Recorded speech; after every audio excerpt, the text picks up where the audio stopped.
Abusua me makwaba ede Adom TV enkranhyen sam dwumadie so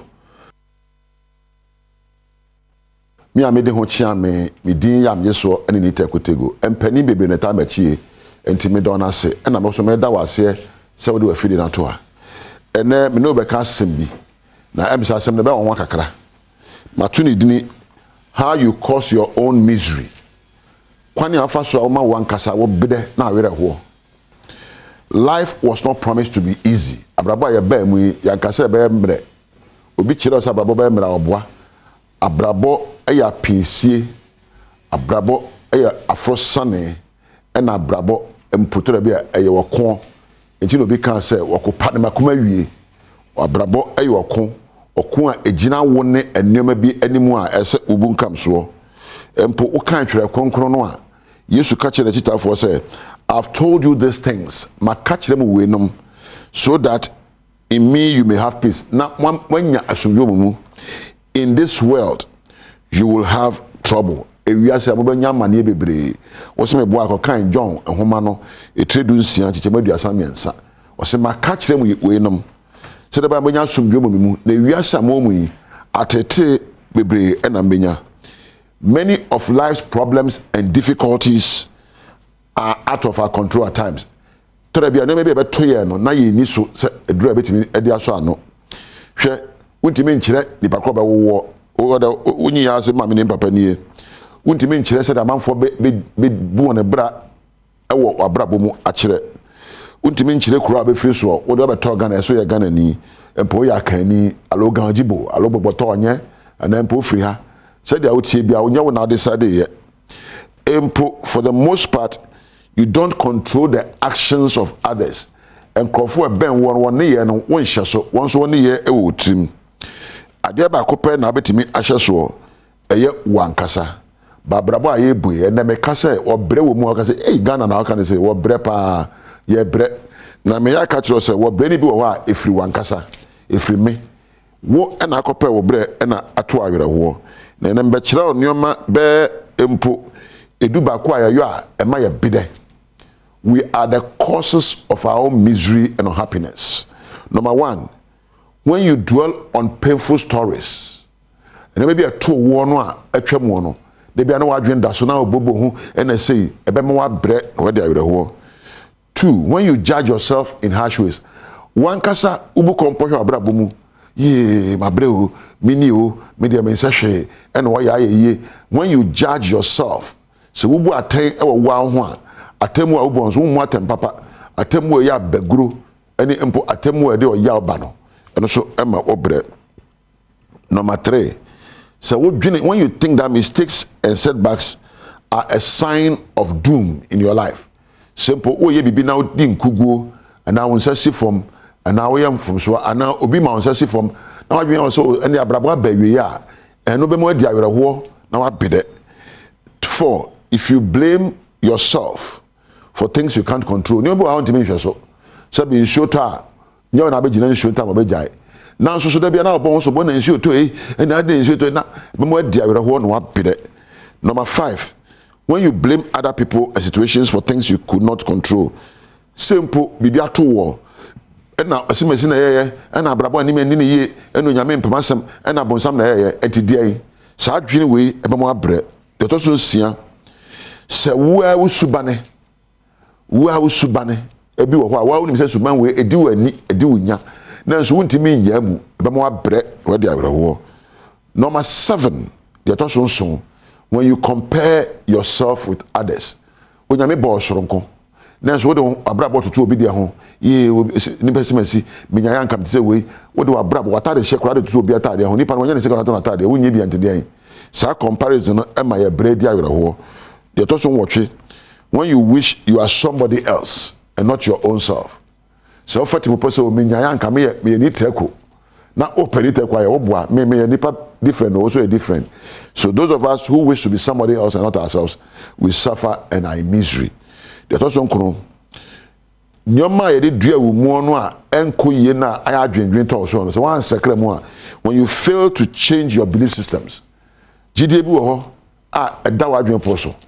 wo de no na agidi obi o se manye agidi odigi mema de onye monsanfo gidi na wo de no na da wadwen pronso nti wo sha ma manye obebide no de awerho to so edu thinking that you have to do it all yourself wo de wi asa ba me na metima me age man me na meje ade nyina ayo me mpe boafo wo dwene sa no a obre na de awerho kura no allowing just any thoughts to take station in your mind adwene bia wo wi ase bia no ma na agi hini o wa adwene pronso obe ebre ena me no be sha se aka de edi kan creating and dwelling upon painful inner stories and someone etwa mu a empo na etwa mu ko na adwene ho e bia me kan hu kani ana wabusuani bi enya stroke na onam ho ye na de be kunu o stroke be kumi ni pai ye eni stroke enye o na wo bobo hu ana wo amukura bi ato wo mpe anu aduro na mom ye na obre o na ade na ana empo obi ka asem bi kira onura na onam ene se do na me kasa no amampe o ni o ka kire me de enya me de kwa we pa me sha na me ka bi a kire no na wo bobo hu ana empo wadwuma wo yo no ye wadi be penny in permission be penny ye ni papa ana ware awo mu mpo no okuruso mpa obiom ye na me fa hini o na wo bobo hu enwinwi hu eto na sesem otim de na me yoye e ba ne sen aden na wagya me aden na me nsesi fom aden na onipa simese yare wato no sa ebobo edie ni adwene ho a wodwere no e ba ma oyem achew ana empo wadi awerho. When it comes to drama acting, se ebane se empo eye sini se de ja ko numu ne nkrofo aka eye sini eno ene ye bobo nsam ho me come so ameka de we men de eno de when you create imaginations they are better. Simple person or book sa story books ibia you can create imaginations and write a book, but your life should not imagine things of the past. So what are dwen sa nyoma na atwam no ho a eye wo ya shawo so ne mpotre bi mpo a etimi nya wasomdwe ene mpo okanko enema wota ka kire wo no enema eto wo a untimi nya mu a wota ka kire wo no ena tere bi a ema were ho ne mpo obre enfriso enfrasase ase obre no firi wa adwene enema wo ka kire wo se mpo odwene enura ho na nura pa me nie me nkofa me no me hase na edikan na na odwe ochena ho na ochena ye ochena bedin ho enempo nie those perceptions na wo no eno ena ema wo bre ene ka che on say I will stop the hurts, I will stop thinking about the things of the past. Me jai say me dwene nyoma atwam ho ayi ni mfuni o ma dwene so empo me jai say me de ma dwene eto nyoma etete me so na mo mapɛ kwane a mɛpɛ saa nyoma na anu aduro me nya bi mpo a mɛpɛ obi aka me ho ne to na montuo atete ene adwenedwene yada se papa ni teko tego ena wode afutusem ni nkranhyensem we amaye joada de kosini fiada biaro na ode abreye da na se papa na efri eneyi ekredi fiada biano ubehunu ensakraye anasa ensakraye abam enye omanhene kwabna asante ene ebehu no fiada demom Bismarck akwasinsia ena yebehu no ntine ne na mafa akonya iso na mama honorable Bismarck akwasinsia akwaba sonko kra nti isensia na emude ehe Bismarck na say Bismarck dem register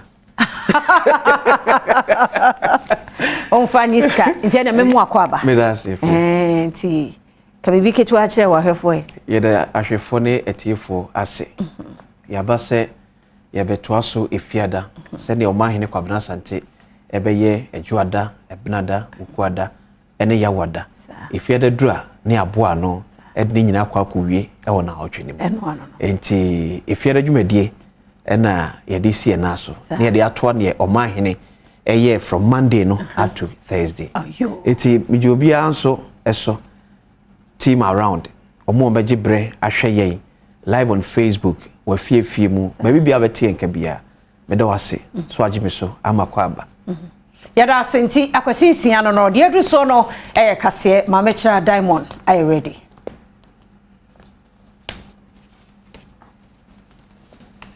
Abusiafo me ma munyina ache ene akwa ba bejam dwumadi ena aguso a wo hwe no ntekwasi ene sede akwaba no akodada na akwaba na medinosia kase no esomwade obete ewo mu bi ene said that so DA basic school ena wo mo etoto asempanifor se wo me won emwa afenso school for wo mo pechie eno wo krache empotem ho no so wo mo ehia blocks monsem kakra kan we ho eye bedwam kase a medesima kakra bi ekenkan ede amao medide ma mechira Diamond afei me hyensem no ase Chroma for any assemblyman our that so electoral area and war offense of mention was Santamantemo any Daniel Jemfi na assemblyman to assempanifo se was one more ehia emwa ewo ankrankre and na afe eye aban enso ho efa o hawa wo nemu ewo krom ho na omonso atumi enya asetenapa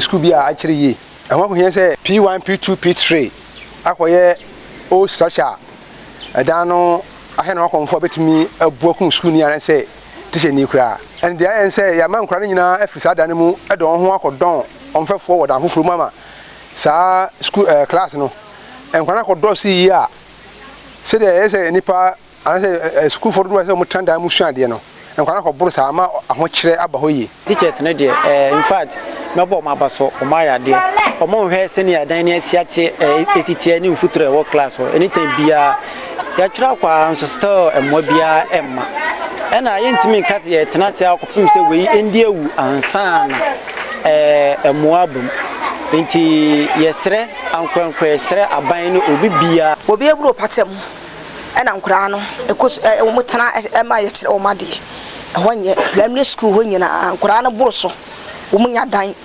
ekura na tere mo suade we primary school yes we ya o musi e ko be se 70 years ni edan ni nyina wu ya teacher for no kura timo anu o musu asira condition sitie ne de e hye ne de eja mpanyefo my class ntuma yentimi ntu ye ma appeal to government say o ma hwe school yi mayen e be say district na betwa ho purchase bebre na so some na bibia anye den e mai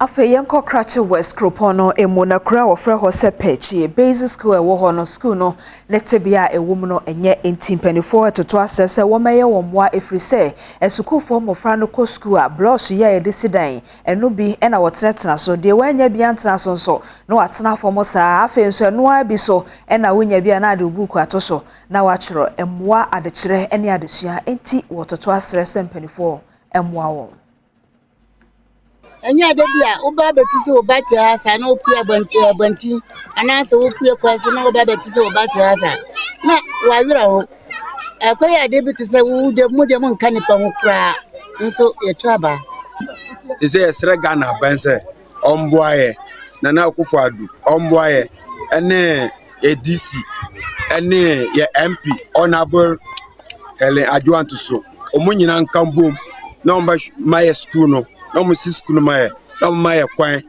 no my pipe say I say ohia bibi bread was school no yankora nso to agese nkora da fo akofi o mu ni babi a o betena na nso ntim ko ansa no ma start adi kire ana nkunya ebi ni ho no ma bebre aticha ni before edo mo ba o mo so do mo mfata so be kire ade wa ha no ma sha akọ nte yesre sanka aban mfa nanim embe boaye na o isu entimi ye de yankora no aye wa nkora ntine ye wa ha ene ebusu obia no nsem betimi akotra aka Ensuato enframafa ewo asefo so empotemo ema enam so adwadifo binom wo dwaton de a okeka ne nyina bo na chese Ghana city no be sempempem de wo ho de meka sei aye won kafi se asesei mimi hu ni se how yesi e wo ho no ye anya be bura assembly na ho den eso ye hia se yetimi edreche konkwa no mu be 2 kilometers free Juda gas area hona de kwapem atonsu ensuo ni mu na ye link ma ene ensuo atonsu ebom si itimi yo no sa de a ene ye ha no nyina subete assembly na ne eban rosidin kan yi ekwan gata ni bi mu nso na foforo na kwan foro mu ye no ye N8 rehabilitation mu asan ye kwan foro bi nso na man ntama nsu anka be branch na ise afa drain ni mu a eba na kogu sa nsu ni mu sie ntumi andrage sa nsu ni mu na eno nsu ntumi ankode a ede bia no ekodu ba bia na pem na asan abenachi sa ha na ho mi fi sa me na kan da ho de ya ebeche ye ebe hia se Ministry of Works and Housing betumi abem na o maboboa nye se ebeche e ha bebre ye pa Openipa Wada Institute of Engineering and Technology Ghana no ene Henry Kwejo Boatin ena Workshop Special Planning Department for say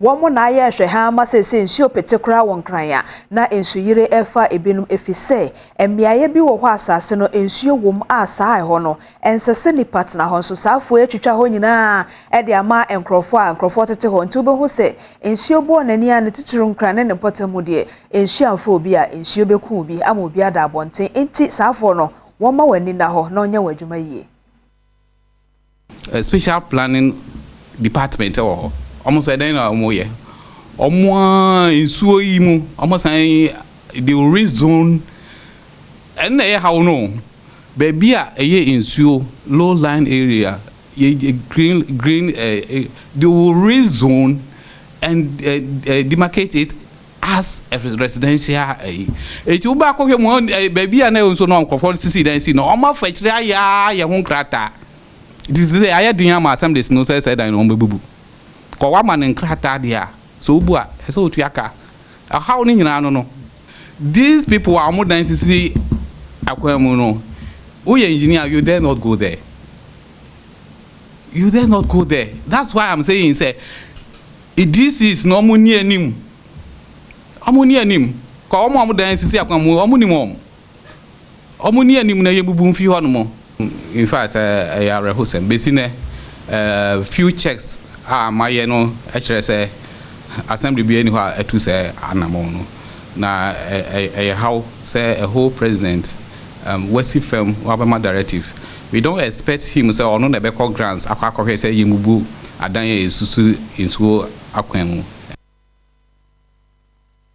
Swafwa washe emane mema mofra yedi ahobambo nsem so Minister of Gender, Children and Social Protection ena wokasa efa AUD bi ejumedi ho ena wokase emaye anasa mofra wonso aware wonyi no wompani fie so na wode won ema aware no eyade a ekoso ewo omanyi mu eto ntwaye na ohwe ohamu nchemu no nipa dodo anasa mofra dodo omokosa ha onimu a aya emwa wo maware no woye wan yakayaka de afenso se de sese minyi ansa no hu se de yekwawade no aya wonya ho nimde enti we nyina ye de ekoso e ha adwen aye no nti sese wo hwe na oye bibifa ho bosa akola bi anyi wabusuemu enna ye se akola no so ye be ka se akola no nko a ene ne ho adwuma esa se ohia wa abusuemu na se ka so me ma akola no nko asika ebusu na egusu hia wo mo nti niema on be ya ma akola me so be sa kire no e wo ho enti obehu se no aban interventions bebre wo ho a a family base ye cheda enyi nkola ne nsi nchen nti yesesa amra ni mu kakra ne ka say o say ye man no a second degree felony so betimi akọ prison me say 5 years nti eno no became a deterrent factor emma foreign practice na enye nia even ne bia ka say no twa ye nko a wa odi akola ne ko ye wa wugina ha de kwenti ma emma so bia o ka ho bia no mra no timi ne o edi se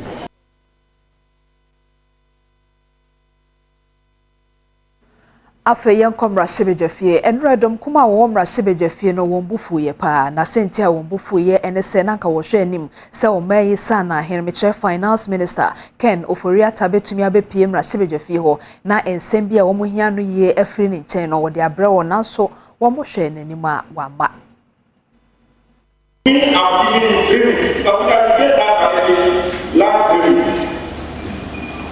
You were supposed to come last week.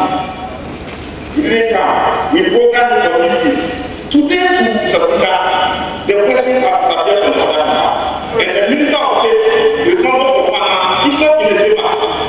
Because if we tolerate that culture where Parliament says no and we this, we come and we give excuse. The Parliament of Ghana cannot be giving excuses.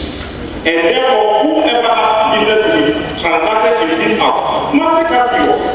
asemi beto dwa no abedwafie honum ye beja nanso mrahye bedwafie chiame ekache won se sesi adade wo mo enkwa ahomgie mu no wonsan emra na bra wo baaye no dom kese ni mu nipa bi ene dom kuma ni mu nipa bi ekasaye ewa bedwafie honum eno achi na mrahye bedwafie chiame editu dwa se reschedule the questions for the Wednesday together with the outstanding business of the minister coming to respond to the outstanding serious matter of accounting to the good people of Ghana how the COVID-19 money has been utilized to the benefit of the people.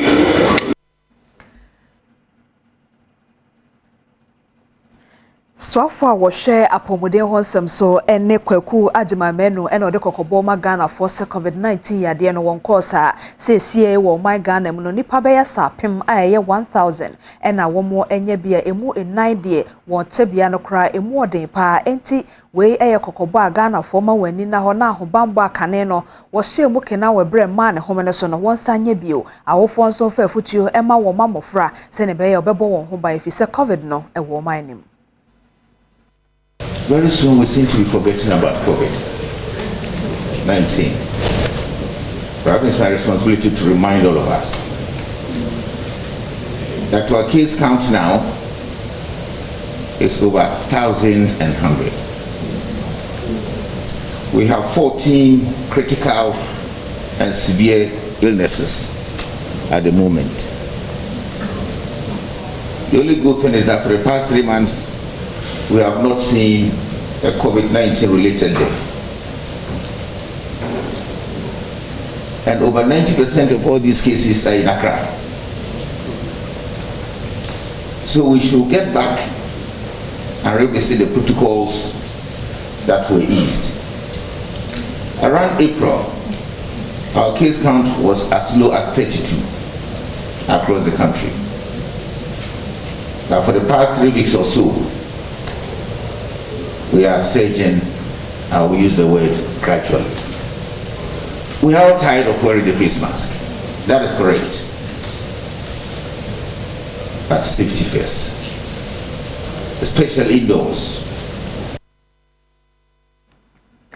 Abusia bedwam kasia mede somo anopei no aha ena mede AC na emu bedwam dwumedie ne de agese no nkrabo ansa na ye beso so ntikoso ane ye ntina fisa Adom TV ye wado ya ye de esomo na fede adu so no eye na rubon krata no ne ye bebobo so ekakra ede ama na afi online no so de ekoso ewo ho enti efia ene akwasimpacho memamache bio ejo so ba memamache no na kwasi akwa abasonko nso bio medase aha ye dase na afi mede online no ena eto awoso anopel kwa adomonline.com a de wa ha ema wache ene akwaba eye Assembly Task Force beat Mason to pub sa task force fu eminim se efia ne kwasi mahia bi panyin a so almost is a bruise, see bruise, a day on forward, car so na Messi ni bi, one more every mononti, a crime, or share Adom online, a day or more a crime unti, and what's some at the hatches are one for some. We no and crahana, I and craha so no more. A young one much a cast now. I will pack baby pavement so no ma. One, yen trosi hosa high and packet. Two, Udru, how would you be unconscious a high and packet? Now, Sujina Honor, no, obi or the daddy, or the daddy, where you ma. And I said, one won't hear his show. Debbie found very aggressive. Oh, bow swan answer be being how cow, but every crown I will cross a dear. As so, every crown I will Tadia was storm. So, I want to tell you, every crown I will Tadia was storm. And now, almost cars on some Timono, and your branded car. Ah, trotro. I remember one who say, Bia, and you may see, you see, and crown a year in Chimo. And I say, I just a greater courage now, Minister. I say, one when I say, Jumano. Eh, because I know, and watch all was what you. What Debbie be how cow Betty. No crab back when me say, assemblies nina ya we. Are you? No more. Assemblies nina eye aware. No, my woman. I say, a manti eye jumasi. Now, because say training ewo fomutino ebi ateki advantage eno mo de ye ne omo aka so mpeso se okopem wo circle ofri office o se MTN4 office bi wo circle wono wo tra MTN office edua bi esi wono emranti bi so abehya se omo so ye bi ewo ho so dru wono omo mfiri assembly bia otene office etudru wa no omo ade na abehye oka no ekom because omo we say any bia ni o man mu a correct bone omo ye yo okay etino eno hwasem ena da ha birthday yete yese Greater Accra Regional Minister Ora Henry Cote say adwuma no wo munyan no ye hwe anim timi sei mi duduru ba bia bonten obi store no na me tade na se nipa no ese wa lock me car because ukotade na ese o park e na uhwe mo nso a cars no eto da bia mi so mo se da sport ba ko bi o me ye so because to da bia hwe bia o ma lock obi car na uhwe de esa so sisi ho a na se adwuma na enwie peye ma me me se wo ka de esa so kora trailer a park wo ayi ani bidie car a park wo atumota kwan ho na no mo nko lock no na ketwa no mintuwa no kura but we no ho se ye nipa ya na nipa mra emata ye ho a ya na ase ya ija bibia mu hu se kakra na omo ye ni ye wa botre kwan so no ka hu se nkekwan no ho ada ho hu se traffic bebre kura no ya na ye de we aya park utimu se afia park wa ha ma me so ba wa sa park wa ha ekwan so ye double lane so se abe one lane itumu se obi ko bi mana e de traffic ena aba me sure se ni nyina ka ho no mo ye baden se ye yenso a yenye ni ye ebia wa be hu se baby apake ye no wadi ka won no enye se ho na gbugbura no wo chekere nipa na chire mu se oh ebia na meji ade wa ha medwunso wa ha bom ponti na me ye munti a eno so no e de o ha ba nti ye nyina se metimi de to me ho so se baby me paki ebeboa bema traffic flow say they all say enya okay no ma menko na menko ye nyina ye de adwen fan ye ni ye betumi aboa se me dru ha ni atwere se enwonso wa ha die tina se bio ni mi be ma kwa akwadwonso menka so wo dwonso ba se bia wa parking wo ko ba bia akwadwonso se bia ya se me dru ni atwere no parking e wa ha mo a die tina as rational human being me de beto mo so se etinipa da se ni so eni se to da bia boys no me side me so ka ho eni yi no parking dey free baby a ye dey see no just because of person falling no timiji kakra na obeje fuel because be sound say nipa do say na eje omo sika free omo sa receipt we are who was why you call no obi aka so obi no so ye hwan ampa wo bedu obi no ho Accra stay by plan but ye say eye no krese kroma da ho baby wo ho no masade ye ne koso no amakwan mu ada ho eye ye fe na emom no kwasi ka asembe eye training afenso ye nsua kasapa approach no kra wo de chi nipa no say eye ampa say ahyensodie bi si ho ana empo kra wo du ho no obi ka cho say madam wo fa aha ye mpake na wo ye asode na wo pake so che what you say na hwi si ho kratifo yi ka kro mutim no hu say adwuma ka wo be hu ana nipa bi abeto ahye wo so wafa no normal bi aloke ka emma adwuma no wie peye training ko no na fe ye ya Ghana fo no so ye se ye nye sei wa ha ma ye nye na Ghana no ye chia no ye kuamu ye tene no ye Ghana ene emeto aso timeto aso adomonline.com na mi fi eno so na afi mefa de ye entertainment no ye John Domelo baba ye ya odi na woda de ema no na afi Badwam and strong message to Oforiata over COVID-19 fans here sika de asa COVID-19 sana hene so emfa na sansha asienti chiame hene o womra sebedwam atonkra ano oden ede amano na fenso kaswa ritual murder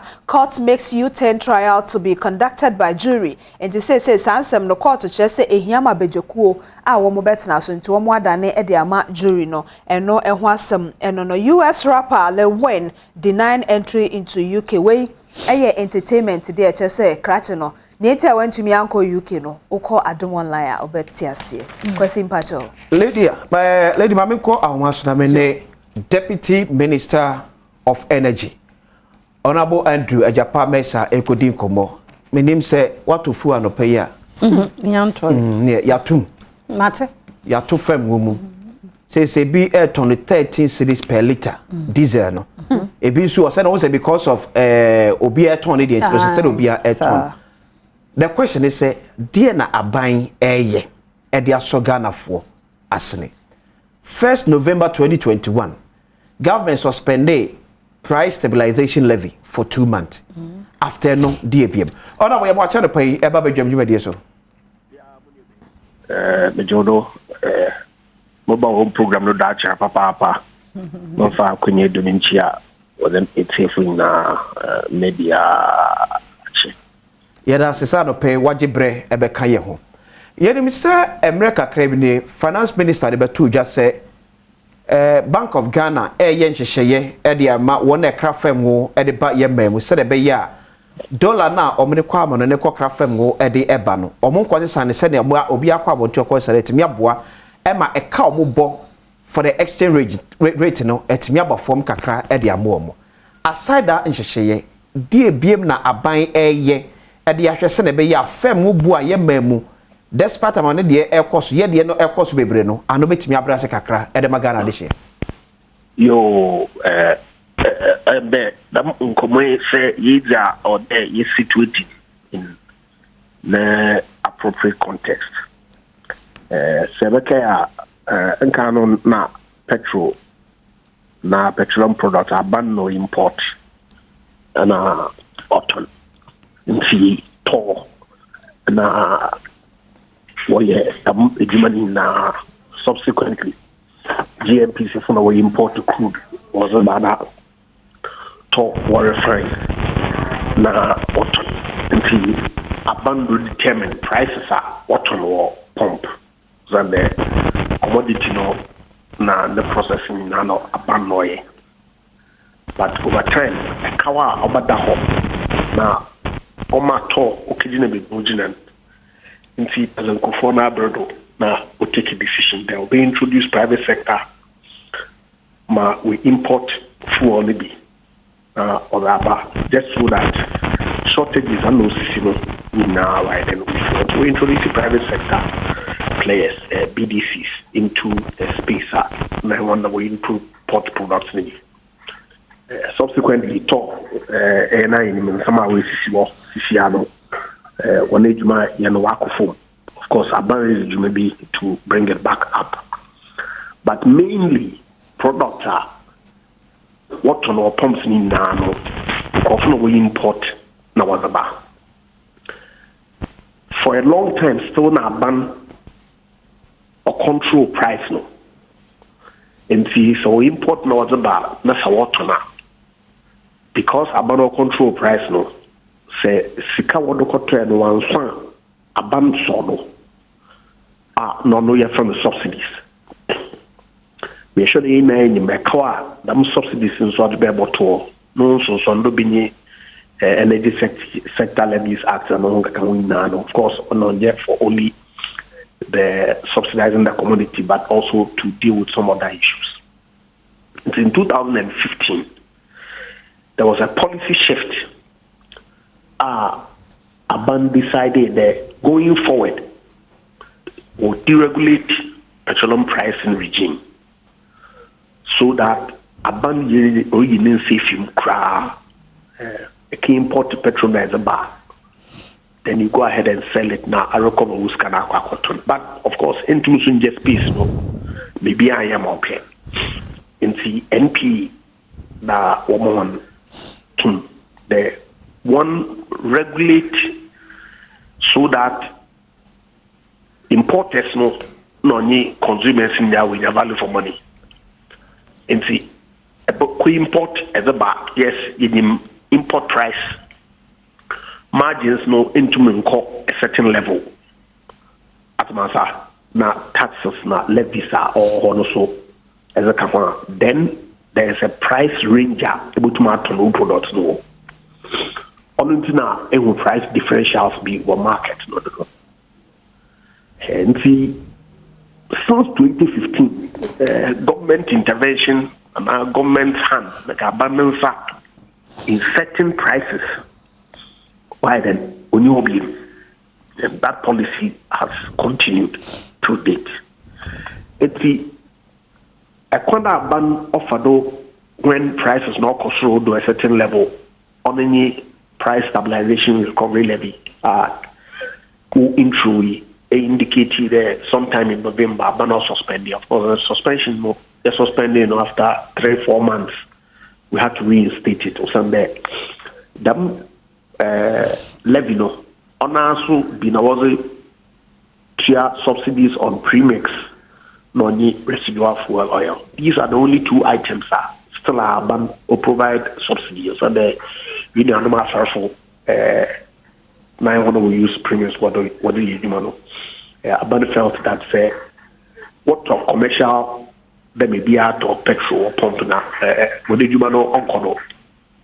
Indeed, there was some policy maintaining that subsidies for them on the residual fuel oil, so industries do use.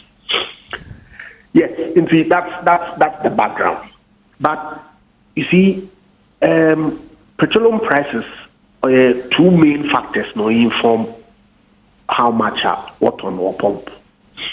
On the product like a sanabo, no any exchange rate. Then there's a quarter product in $1, then you have to sell it at the rate. So I got to be my subscriber to buy them at all. Okay, honorable. Yeah. What feature me say sa part ne de amanfo aware dada ye ni baabi ase ka say exchange rate akwa akodro. But ne pese hu ye say currently dear na aban so betim bia kushin Ghana adehye because baabi e ne price ne do no yaje amanfo nsem. Well, I require as we speak, my banner going forward, my banner no, I cannot speak to it. CCR, when the decision no primarily is that of Ministry of Finance and of course government. When that Mwangaza Keno, Abanani Bank of Ghana Fire and Shishebi ma utumo provide the forex no ma buybacks no, so that will fix the price no for a period. On the other $1 no the mobile. Honorable Andrew Ejapa Mesa, President Nana Danko Akufo-Addo on 1st May 2022, Independence Square catch Ghana for say a 2 year eda ye fem wo so no aban entimi enyi because my Ghana nya a little over 4 billion Ghana cedis. Ni amanfo bisa se election year mu na onabo nkaye kwa enka mampani enye bibi on the background say ye ko 2020 elections yenim se ne covid ebe ha Ghana this year, but in all na ebi amanfo fi se election ti aban squeezing ho eyi sika de support Ghana for awon yehia na omo ekomo ne mu ye opani mu ja amanfo yaw ni yaw die kese pa o aban oye balance no. Of course, COVID expenditures are aban oye. Ono kafu na yen sika samwe du bebu wedri. Ono kafu na yen budget problems ayenya namdo mabano introduce a new tax handle, e-levy. No so no opposition. But of course, we are still on the road, we are in the schools, we are in the hospitals. Obia repair infrastructure for various communities across the country. And so question is if revenue na abanos be that means the money now do able to yen a kawaya board down also interest but your wages and salaries of government employees, teachers, nurses, doctors, of course.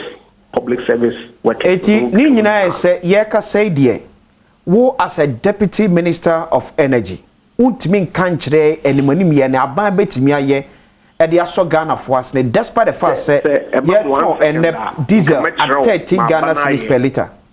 Of course them interventions no say aban when introduce KBS she price no on. And also let's not forget it's a global issue, and the American president also for marketing companies when your profit don't know and see or per corner pass and bra or first one more reduce prices. UK, Europe, Africa, apart from countries what subsidize Nigeria, because they all for 1p.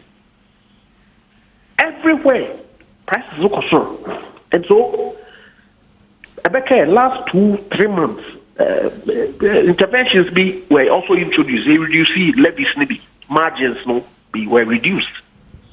And the question was that until taxes President Obama response on May Day making reference to look, the coin there say you taxes no craft you are still prices sure at the pumps.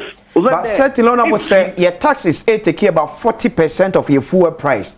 Now so what me best say 10-15% every so you think say it make impact there. I don't know where it's coming from because I'm not sure it's up to 40%. Etiam boss nchira wana. Oh, what's about line items no, but that doesn't cause because why I say so the taxes no increase. Also being covered, but the prices are still going up. So it cannot be the taxes that is informing the price increase. But American today, even if you take away all the taxes, yes, the price will come down. But how is government going to fund the other budget line items? Oh no, but okay, as a government, share any solution be out. Solution medium to long term. Of course, as you broaden the tax bracket, then you get more revenue in that then can allow you to reduce some of the existing tax handles. But it's still work in progress. It's the American there. Yes, making the call is I buy petrol as well. We feel to petrol. Honorable oil consultant over the world, say, such challenge a year coming with fuel price increment no. A bet to us into the second quarter of 2023. Near who can't say Ghana for young Cosunieri Abosum till that time a beer near Mbeko. That's not what I said. My catch on you there. Any intervention be abandonable to Biano or taxes. But Ministry of Energy, indeed, we are not responsible for management of any taxes. But you are responsible for giving direction to the president, to the finance minister, as to near Betimia and your boy a man for. Calling in make no. Of course, I'm what? And I'm saying that assessment will have to be made by the Ministry of Finance. I want to go to work there. Yeah, you want to you don't have 50 pesos, and 2 pesos, and 2 CDR, or whatever to be. Before I say, but honorable advice, Ben more as a ministry, Mudiama Finance Ministry. What you say? Advice, Ben more because based on your advice, the Finance Ministry, so be sharing the books him, and the Akasari taking action. It's not a question of advice from Ministry of Energy. Okay. No, it's the total budget of government. Revenue or support budget, no. Part of it comes from petroleum taxes. Into that determination will have to be made not by the Ministry of Energy. But this is a situation whereby these same taxes, milk Ghana for now will pay taxes there from chain or more more into it also mutimi ye and also the other taxes with all due respect, statements like milk Ghana for no or not rather. Or China taxes in that some Gumuka crack, come over to me and how Masraw. Words be done, it doesn't help the conversation. Aban say origin taxes are. It uses it for Yanankasa. In the Akadaban or Milk Ghana far, or China. The extent say we are giving ministers, government appointees free fuel in the midst of such challenges. Can't you sacrifice for free coupons? Senior, Masraw. Say, total fuel that is given to government appointees, even that is being reduced by 30%. More Ministry of Energy, fuel coupon order, mom, I think it's about 600 cedis a week. I have to supplement because Muko sent me one trip crap. You know how much fuel it takes me to go and come back. It's not as if to say, no. words like work Ghana for please. So if 600 Ghana cedis enye enough to you, why don't you sacrifice and so enye or part of say Menso as a deputy minister as part of the challenges of Mano Ekumno, Menso me sacrifice because every employee, including yourself, what terms and conditions of service you're benefiting now? Are you saying say you full coupon if you won't mean to full? Are you saying say you full coupon if you 600 cedis if you won't mean to bottoms account to full? It's not a question of bottom at but it's part of your pay that you did. It's part of the work that you do. But we are in a crisis. President Akacho will be entitled to bed. It looks as if the political class no entitled to bed. Now what by 30% said that I have to top up with my own small money. The crisis is still persisting. So sacrifice all. Dear the now, sacrifice all now. If you pay cry, you see that level of conversation. No, okay. I don't think it helps. Okay. Because sure. Yes, because you are in the public service, when you say it's a crisis, and then what it means is that our moment your so then how do you also take care of your family? I've left my law firm and is working for government.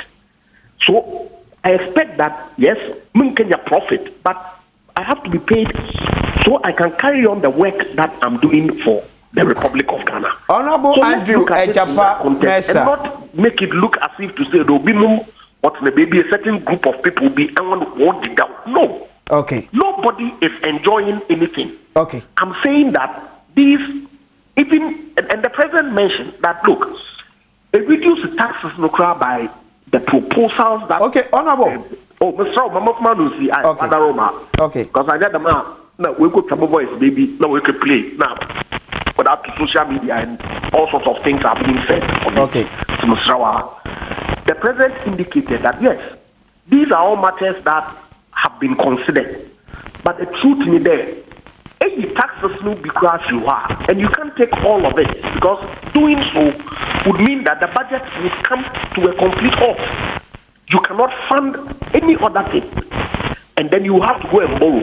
Borrowing is no wabasam. Usande you borrow, you did your energy sector cost, you borrow, you did your banking sector cleanup, you borrow, you did your COVID expenditure. Now we've gotten to the point where you need to borrow blame. So we have to look inward to raise the resources to fund the development and the needs that we all have. If reduce the taxes now, the risk cannot impact. Meanwhile, no, it's not going to impact the pump as much as we all will wish.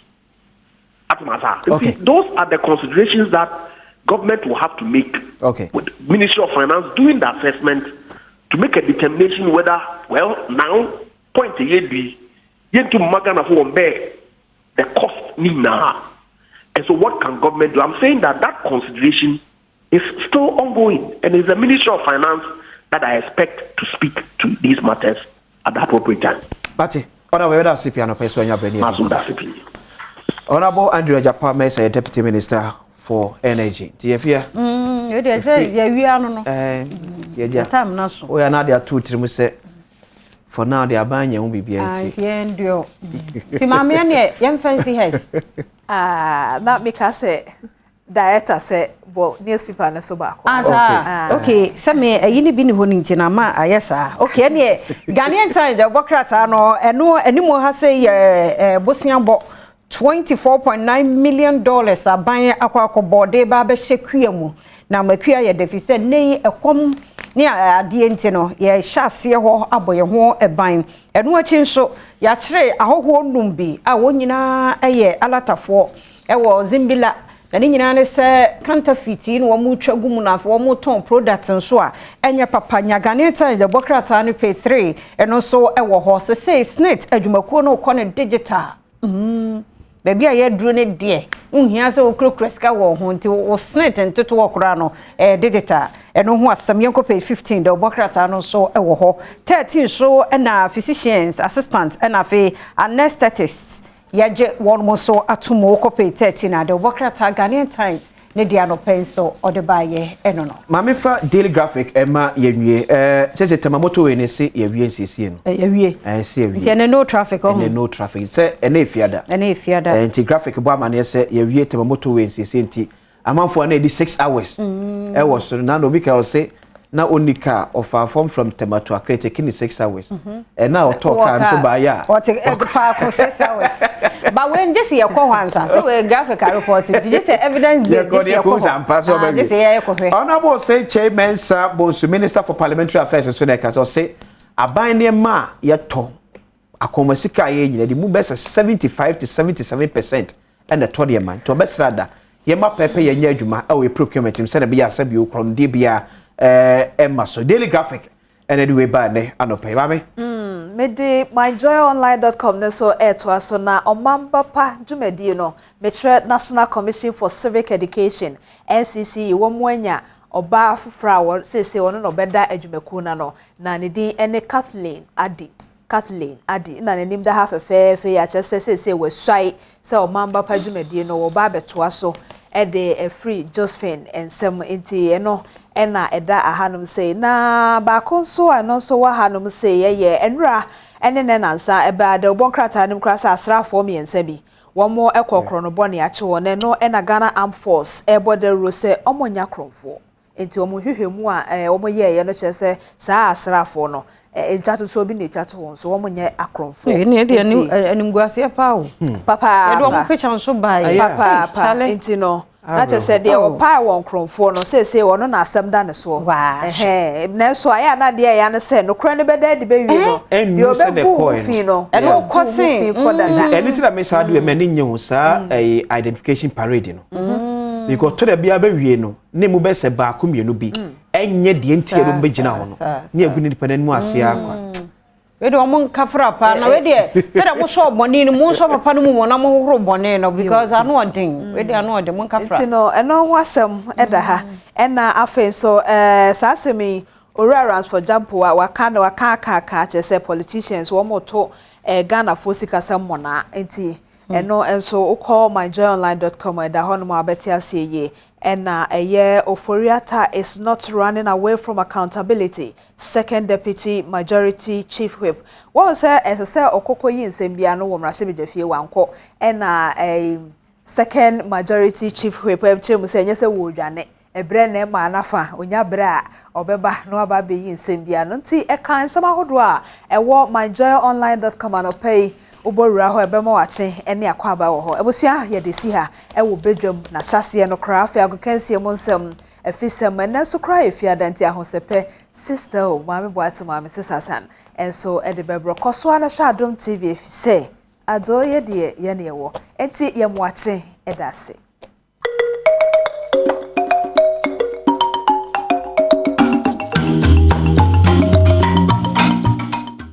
ma wakwaba kese bi ba ADOM TV so Adom TV so bedwundwumadi so dia wo kensi won sempa sa kana no pa so ja medin de Enoch Kwasi Wolanyo Wallace agudie catch back up the only nomenclature professor's degree in sports the Alregina Wallace the nation's presenter and Messin Kunya Econo Quantum Coding Small in Sakana no Penso our Ghana Gudim Ejao. Chanosman say Numa Kumiensa, one expert have always told you that betting is better than Sakawa. Bet the Hintasima watching say Uchani before and I didn't before Uchani Kumabi didn't Kuma Manum. Bet with money that you can afford to lose. You can't edit your danka, edit your light bill, edit your water bill. You fame bet yes I was betting action. And open bet ya. Now Western Nema ACL Kona or Snea, betting the last in Neguso, a dine and a Edia Jow, a Japadi Binabusian for their mouse, Kauko and pass your betting tebri, or Tona Dina Biguso, Uchani before, bedin before Nabois, and Maudia Sacraba Bomb and Emetian Quidema, one expert and one dance I don't know. Jeffers Health Limited at the Jeffers Adui Tachon and Tetri, Jeffers Adui, Memanum, Emansunum, Modia da sounds a bit cabin infections be a how be on set me can't Jeffers a bit bois, say gonorrhea, syphilis, candidiasis, white feet and as we depois,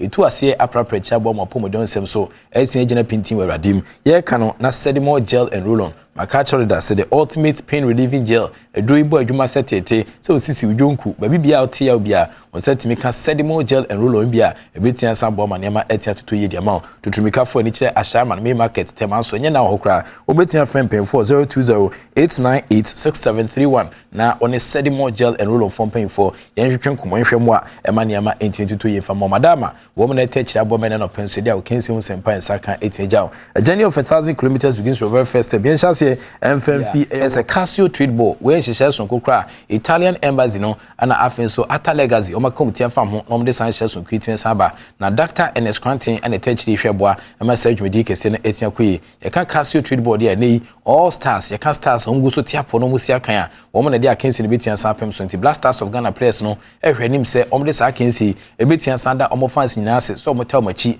e World Cup qualifiers ni playoff akensi ne Nigeria for boy home and away no we hye so ko omde da obi ase nti ne nyame adoma no num se gan wa Cross Sports dem no omo eton san dia fe all stars no and afi African stars amadje adebayo mu nyina ebo market team de mani twa san chirim wa Cross Sports dem se pentem na petiki ni bito esanse ne hobe putuputu na san hihye mu ana edo masu ko hwese na hye ne esi ekono ye de ho komo hakra so ejawo.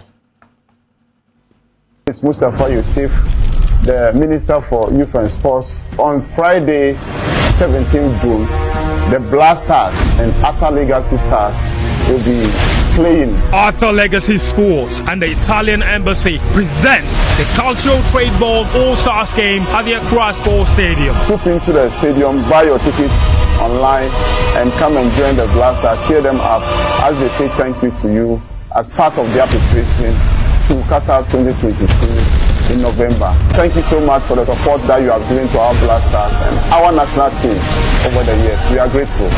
Yeah, that's it. Kungudi. Allah biya bukatan kowa. Bye bye. And the Minister for Youth and Sports, Honorable Yusuf Mustafa, and Kasa Neton Sandia Fro Sebra, Nabet ne Casio Trade Ball, we are the first ever Western Chinese Sikwa, a bit for Sabaso Air Stars, no, and a air parody across sports, not from the seconds, case it and certain times so. Richmond Boache Yadom, we see a kind of national under 20 team, no, and I will see a kind of the senior national soccer team Black Stars of Ghana, and also a cantamed in here to Pia Fajan, Senyamia Doma, and now replace a bit for Saint James or Casio Trade Ball. All stars against here on also a Jerem Chintrain. Yes, 17th of June, Cultural Trade Ball na yearborn All Stars against Ghana Stars. Any African players no money born on both big teams, no most on bit my bagana babeshe. Yesterday, ye Ghana yawa. You the lives of the day you Thomas Party mewa a free aqua. Someone I must be shared the idea say on the 17th of June. Ubi Ambra Cross Sports Stadium behind any suade. Play our person in your picture who's obo AC Milan Kesse. We see many obo Napoli. Players be briba.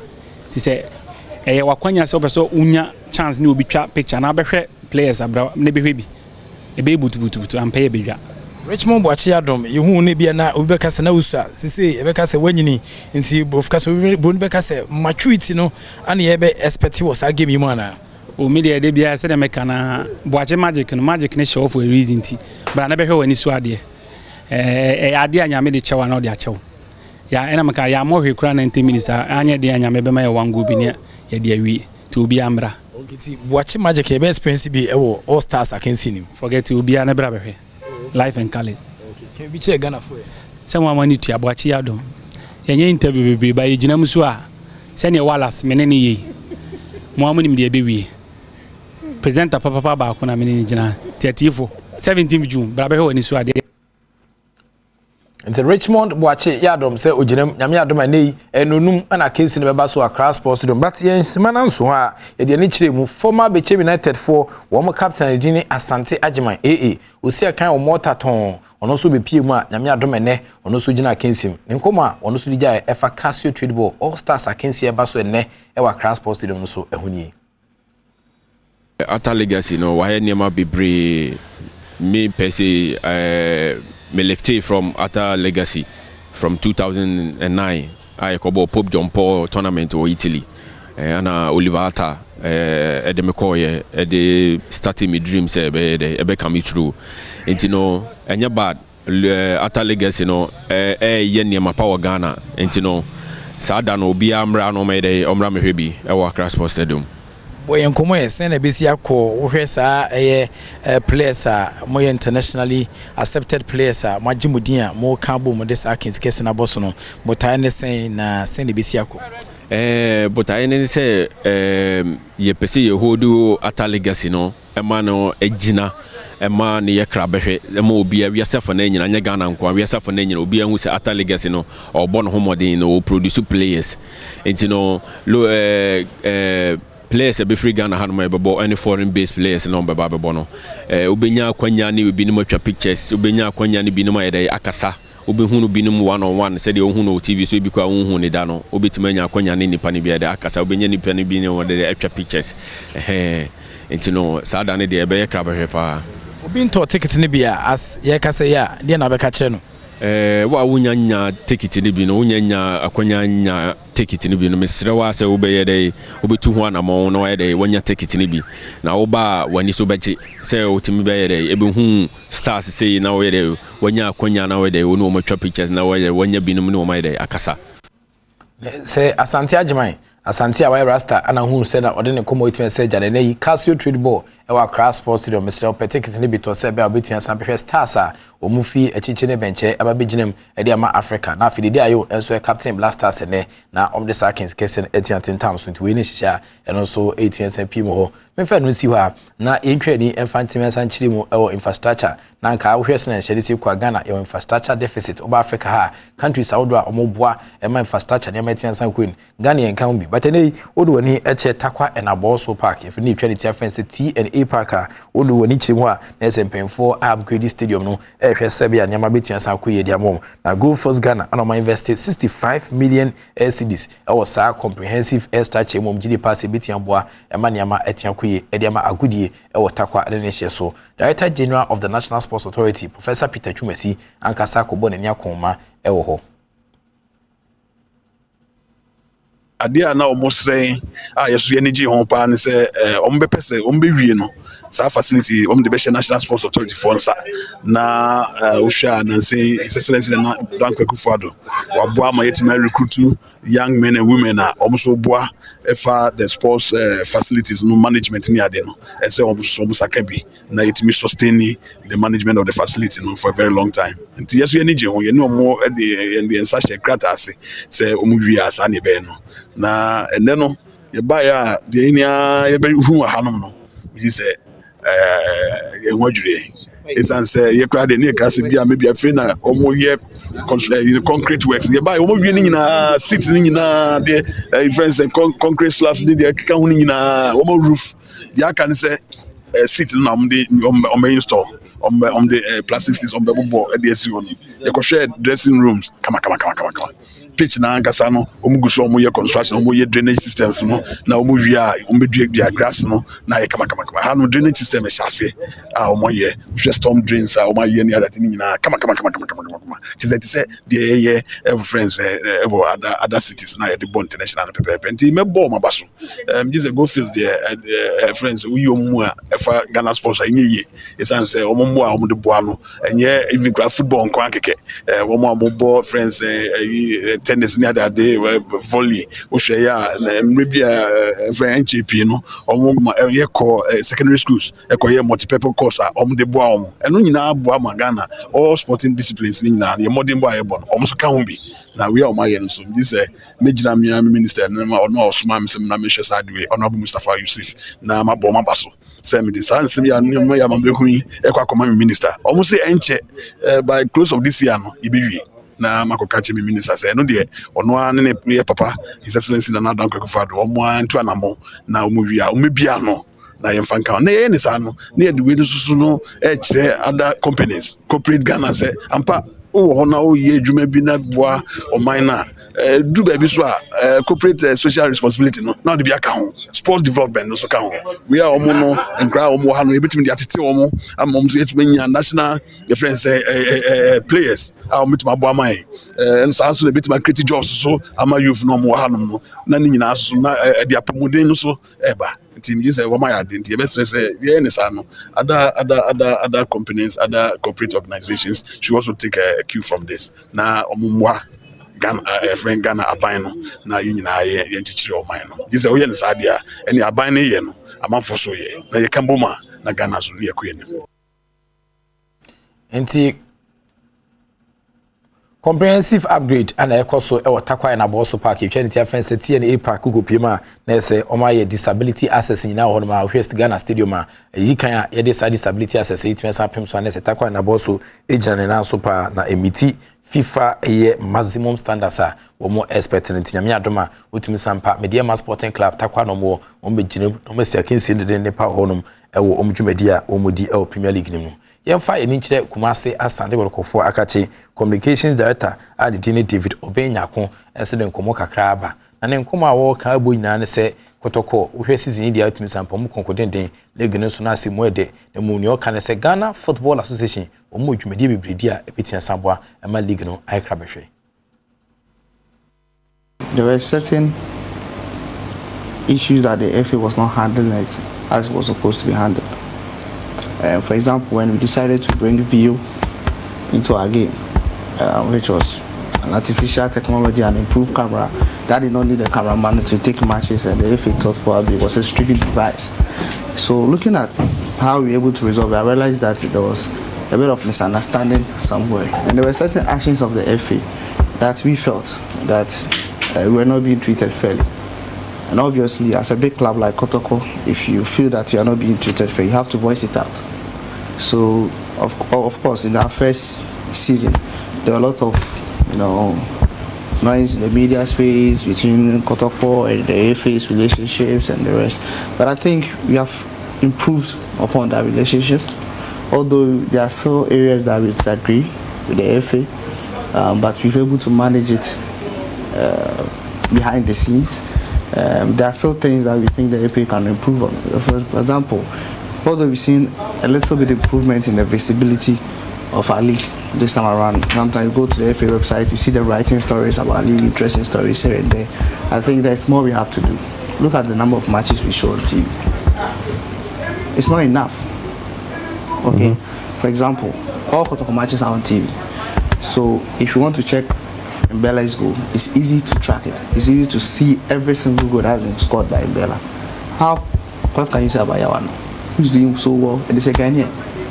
But because probably Ash Gold does not have the mileage as Santa Kotoko has, not all Ash Gold matches are on TV.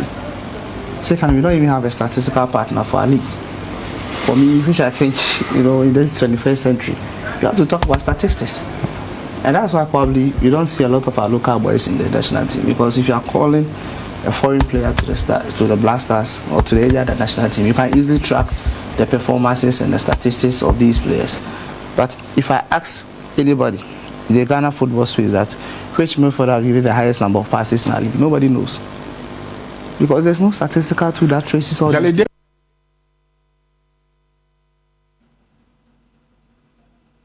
Nti David Obenyako kasama for penye de Kumase Asante Borokofo on there we say na mesi koso na mebri na tochima wo league akensi etime sade 10 times no nti ese efe no eyire omunamu na omohwese bia ombetimi aboama dan koma bia no nyama etia to so akoyi e de ama football no but sento se enso ye kasama for penye de ma Accra Great Olympics oli gbogbo oli mashi oli nkonso oli puto ono so na small can say efe no o ma yade too much league fa ni ohu bi kra sada. I think the current FA management, knowing what happened in the past, did well in putting things, in a way that what really used to happen in the past, did not care this time around. And on our part, I believe then, before this current management took over, in terms of the FA management took, there were things that were not right, were not done right, and I think they've corrected them, and I must say they're on the right path.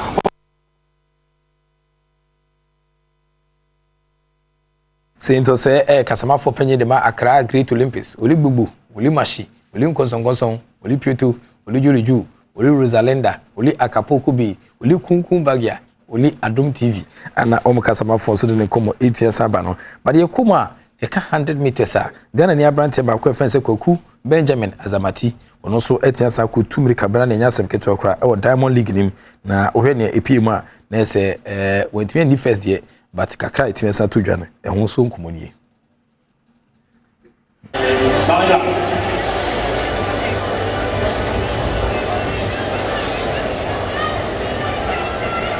Nou, dan sta je lekker door. Allerlei voor de volgende. Kom er gras. En kom er best op. Daar gras. I think it was a good competition for me, you know. I wanted to come out here to just feel the experience. Going into the big meet, that's the World Championship. I feel I had a slow reaction and everybody could see that. And I think that caused everything. But I'm going to work on it. I think the force out or whatever, the fallback messed me up a little bit. But overall, I got fourth. I think it's good. I mean, now I have a feel of how it is. So on to the next. I'm going to Paris next. And I feel like I'm going to do well there. Benjamin Azamati Kwaku ana Ghana athlete okupie mu Norway o mahin kura say Oslo na America brand new tuye na odi fourth e wo dwumadi 10.15 seconds ana otimi ye say we are part of the preparations so ye e dia kopie mu e wo commode games betia ba so e wo Birmingham na hwem ne sena nyama esi ekwa e dia Canada for brand say Andre de Grasse wono ana etimi di nkunim e wo America brand ya etimi san to from 2 teams and pastel Ghana e wo dwuma ye in terms of 100 meters ye dia ni HRC e wo Birmingham emri tumi se bokwa no e week 34 of the Ghana Premier League fixtures no ana ebetian san to dwa weekend na team sampa teams in the abre na yeboni na simultaneously na fair say be ebetian saboa emaniama etian kwenti okay kwani chim hwese na City a na say week 34 Saturday Accra Lions nkranjata omne kotoko na dia case ebetian san pem so na afi kwese da Father's Day no House of Folk any RTB shesi aka 11 wonders beton say Federal Stars Dreams and the Media Mass Sporting Club is makase mosiminuanum afi so kuma na say be chem na tani brekum Chelsea be shia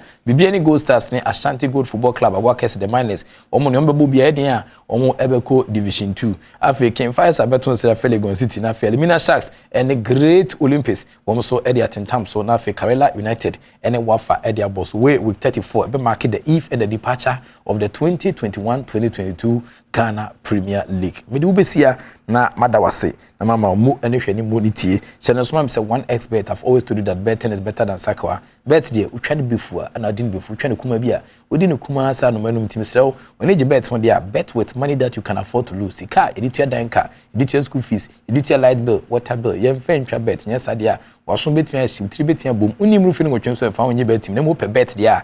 Manenye 1xbet omo edimi e mama for the bet too much. Afi so Jeffers e de edro tatahwe atuansa ba akọ heba shops ne pharmaceutical shops ma infections na tete nkwa dia Jeffers ne do ba akọ betu ase apraprech aboa e ma pomodon sam etia kwe sedimo gel and roll-on mom so ebo adwuma pasa product mansan ka bi na fia bibia se e yawdie bia ate owidie mu o setimi ka sedimo gel and roll-on a ukotema ashama na usabeti ansan ka obetia from 0208986731 na on sedimo gel and roll-on enso etia hwehwe nkomo we mu ana tachire boa menne ifieda no penso agokensi hun sempan sakan asodan besi no mede AC ha chene so mam sen nkomo no etia san to aso in terms of entertainment here Badwam TV outim sampan so de na ya boa tema ba de outim sampan nkomo no ebe san ye de watumu nkyene ahyemu egina ya ebetia san boa ma woni etia san gyemutim so entwani fanko ba bia akoso ahwe ADOM TV Adom TV so mede de Enoch Kwesi Wolanyo Walasa good day catch back open am gina of course evidence based presentation it mejao rather than any manya okese you be the so ni fan ko be the so the act of being a good guest is to know how to say goodbye.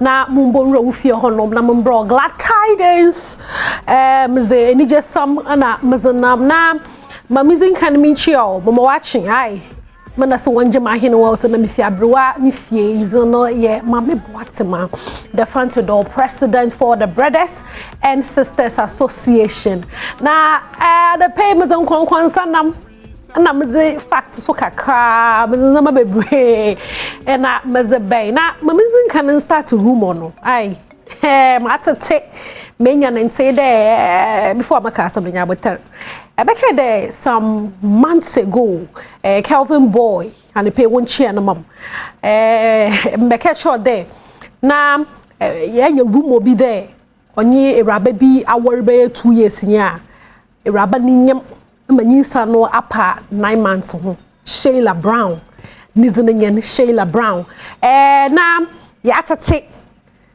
take the news no 16 months of pregnancy no afei na nyame asoya no asumdwemu na wanwokor there be owu ebien twins entafu ebien na nyame za check Kelvin boy you know tell me ken no yete oya tsam ihe na yele kechiro that's a yenya ifa ye wonyen de minyule kese Kelvin boy oya ta papa Kelvin congratulations kese uncle ma awo na Sheila asemi entin baby ama na maka chiro entini baby entini baby a into no yenke na yensha nanso de oyaza na lo we bien Kelvin we bien ne rabana so wo bien nti 4 na sisala ntafui waba into no congratulations kese uncle ma na ya to the Kelvin boy okone first world tour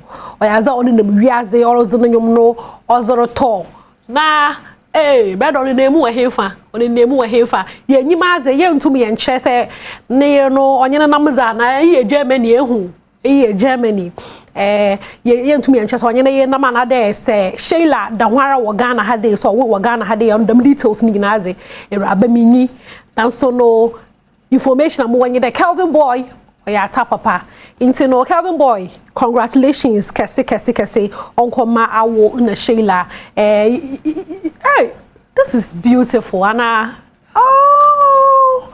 oh my god she already rings here I cannot do hey pacho mansan worry bio mana odo na sister odo de pao Shele rade hey into no pictures here shay Kelvin boy in a Sheila what is the time now as I be said your man what is the time and I say as once the time congratulations baby boys in tafu menyu fe bien nyame ehira hon papa na me free honom na mombo wonkoma owo krom na se minyu reason koma minyam bona Joyce Blessing was I agrada aze but agrada is doing Joyce Blessing dirty minyim zo yeze me ke de oyedam association nsem bia na Joyce Blessing pedo twenu fi agrada ho e na waka fada nsem nyina azaba na sisiara latest with Joyce Blessing no onye agrada enye de oyaza agrada wa about we be show a video of Joyce Blessing na wine olutwetwa bi wine no olutwetwa bi video no na ode mechiri fefe no akapo photo no mo won hwe na sister Joyce Blessing olutwa wine na nsem bi oleka I fucking love you she I will show video le kakra na yebra na mumo no bunkomo just red wine you make me drunk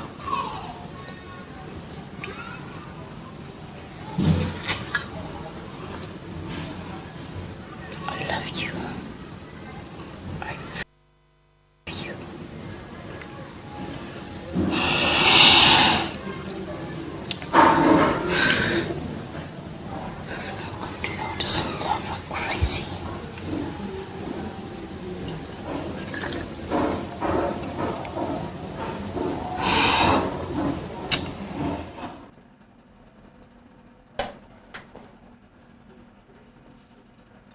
muhun properly ana but anokoma enka Joyce Blessing no very romantic I fucking love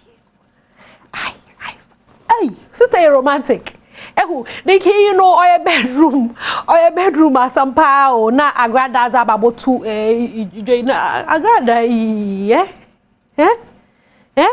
na ehwe video ya ehun the Joyce Blessing no she wig na trade or video or your old video because the Joyce Blessing we know no better 3 years in yenyim there wire locks into no you know first of all no or your old video and na wine so the one like yakupon cry na first miracle na no wine Jesus turn water into wine into no alcohol womuze but it's wine it's Jesus miracle that me done Jesus miracle na unso no go bottle no no na o turn into wine into no video yi ba out so na obi a no opinion kakra obi a share zan ha dwene channel video no ho pocho wo hwe menyi my serious pa na me reason common na management of Joyce Blessing quickly about with a press release abeku kwekwa abeku medem po mamanda no send them the menje into a couple for no support to joy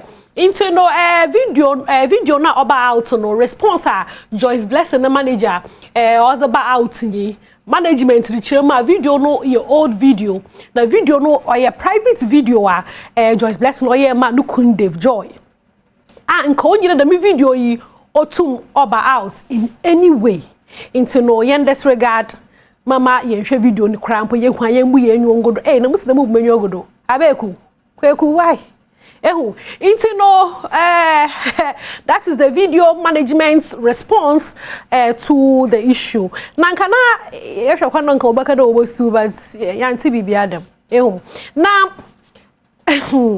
ya wo hono mana Dave Joy husband to Joyce Blessing so otam camera this in enyim o say iraba mansa na waka ode ya mansa akam asami machirim into Dave Joy na what's the video no why kama no we be yina no into no Dave Joy come and tell your story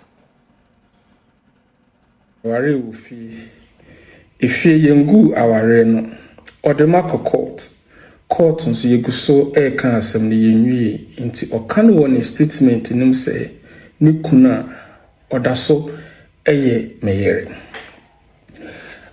Ghana for me de kwabna adu jemfi me ne kwame video a Joyce oye no wanya mreme oye koma kwame and unim kwame kronso a oye video no de koma no asem we asem dada kamin kabi but what dia be shame say oye video no ma mi nti ena me ba be san mi ti say enye me na aye video no e ma me na aye koma kwame ringa na show video no ringa ye ware me de share tina ware na yes a video no ti senne se video ye koma kwame pia bonten enka frame ni yiem upem wabi afrim nchen frame kame maninti bia committee you but what the beshame say eyemia de Joyce mama tie for Ghana for nyina hu say video no enyemia wabome sai bramisun o ma Ghana for nyina hu say ni pa boni Joyce video no enyemia to management statement me de amame lawyer e be hiem shawe mo fa shawe hebe ezi chawe yo na se obi be ezi wo fisi a na mu ne yo mote betina ase kakra ba be de nka wala consider mo from ba say na nka save na enyim nyamman kakra but brother o she zichira na wo zichira na ozoro about bakasa nti Dave Joy orichema oyekobna onya kwame nti I fucking love you onya neza oh my God, my gracious God. Na mopocho mba no me fa futuom ai o me yensu e bibi free him me nya hade dem bogu Joyce Blessing enyim ase but next time say e bibi we chi na say e video a ona ide bia k because nka kwame no onye kobna nka yusu k a kana nyen na gaje otu medina hide because okay k police akwa chere butuma akadadi akapapa nsam bebre oholu maki butuma aka nka oka sweetie oka honey kra na nke ontu medina no ho kwame aka fa sama aba inse no sisiara no question na other social media obi ari bisanye there who is Kwame sisi hwe Kwame nso mpocho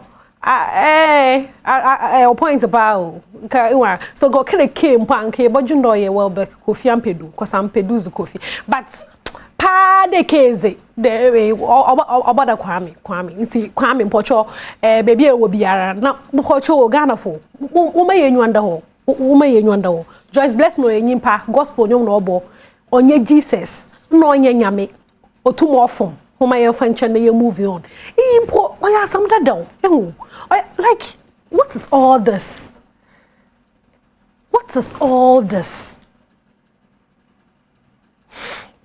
Okay. Into no yet Dave Joy wa ground saying another full interview or asempa na obonchire mu kakra ka ho. Dave Joy, what is this? Enwa mental no.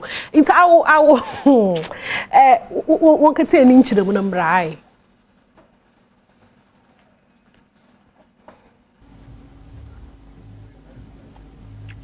Dave. Oh, ni anyway, juma ni na meka mo nya ni kito ejuma ye ni na meka o feels that dia no anya ni ye amasa de we nyina asi fiance ye betimi asolve Vivian was not possible. Oh, yes.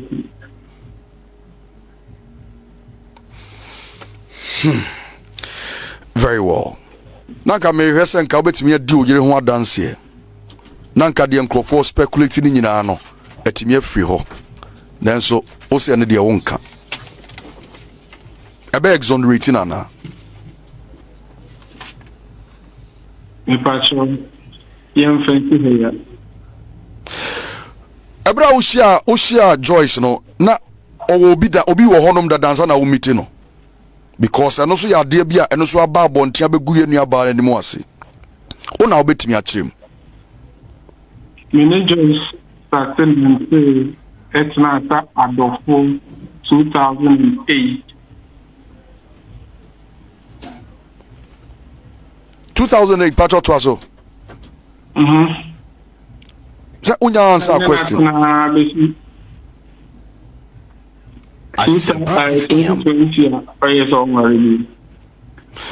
Onse oba bia ni ho anasom dwono na ne ma koyie bibia hye a oba sorry prekopa ka se menware me kunu biem e je se bia bibi ho no a e bia na ye mema ye so ye ya amo nani anye onza ene just no na be come meaning bibi na se wo anhu di ase solve enye ye ana make ensemble o wa e fiase anti husband na or can say ode eye your friend say video ne command no o ji atum say yewa me say enyam anti husband bay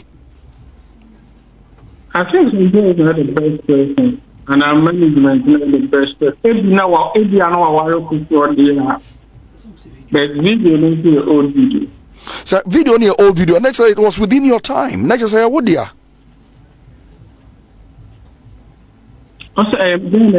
Sir, claim it's a video near old video. Which of course, say we have video no. Now share a yes Joyce na otioma and now the toto one and then the more you do. That's an old video. But what you say? And a follow within time and now warren and all refer to the husband. It means that the husband in the question no ayo.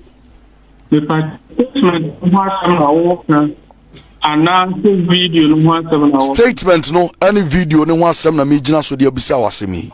Me patcho video no obo husband na obo family. Kwame din yete. Me se me de kwabna adu demfi. Sanfom so onipa ho. Na no betimi afom. O hwesa ne na o si express your don dia. Me fu se bia mistakes na aba onyintum. Video no amba me phone so nim ho hwe na me che so de papana me de kwame ensa papa ko so me se minjin tum chinchina asania anya me dase me de wo si ha ho em se me pam no bibi hire ya dwene a ye besa so abo akache na ye ne wo adi nkomo.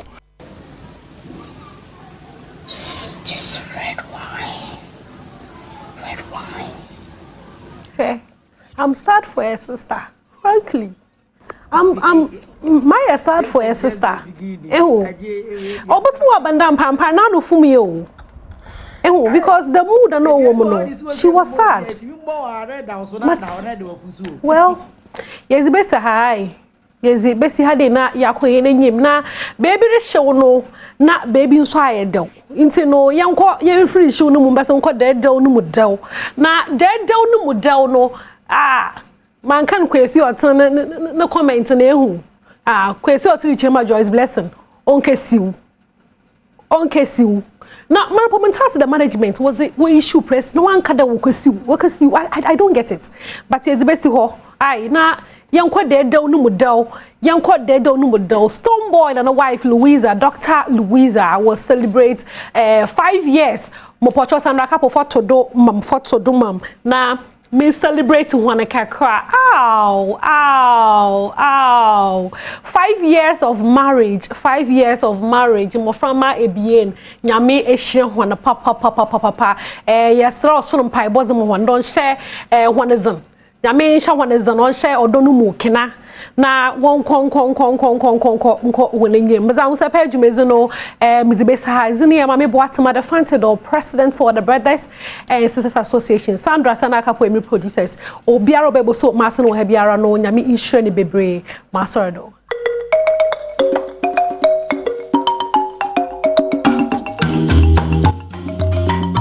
Yada say yasa mo kwa babiem do Badwam TV Badwam Jumade so mamboatema ne Sandra Kapo nse do wase se one day ahosepa breye extra no beba so nyankopon ya adoma ochena no ngotwe pepepe ebra nkwahia ya wie na ochena nkwahia no so de so bia mugye akonya na mo hwebie sickle cell ene yebedi ho enkomonti ochena ade pachi ya 7 pm ye hia won nkwahia so no pay de afisem komodi ya na pomudi no ho hia ena ya Friday eja no mo danso eye kwasi adenti no ene ye kɔ tema sprinters wo kɔhwɛ Nako endpoint atena ye nyina Father's Day na as part of it ninti Adom FM ene endpoint aka won ho abomu a ye free prostate screening de ama ejanom ti baabi a wo bibia se endpoint office bi wo ho akɔ fa papa wo fa bi a wanyini from 40 ho kɔ no kɔ check ne prostate ne man problem bi ani ho an ho so wanya hwe ama no kora nya apomuden pa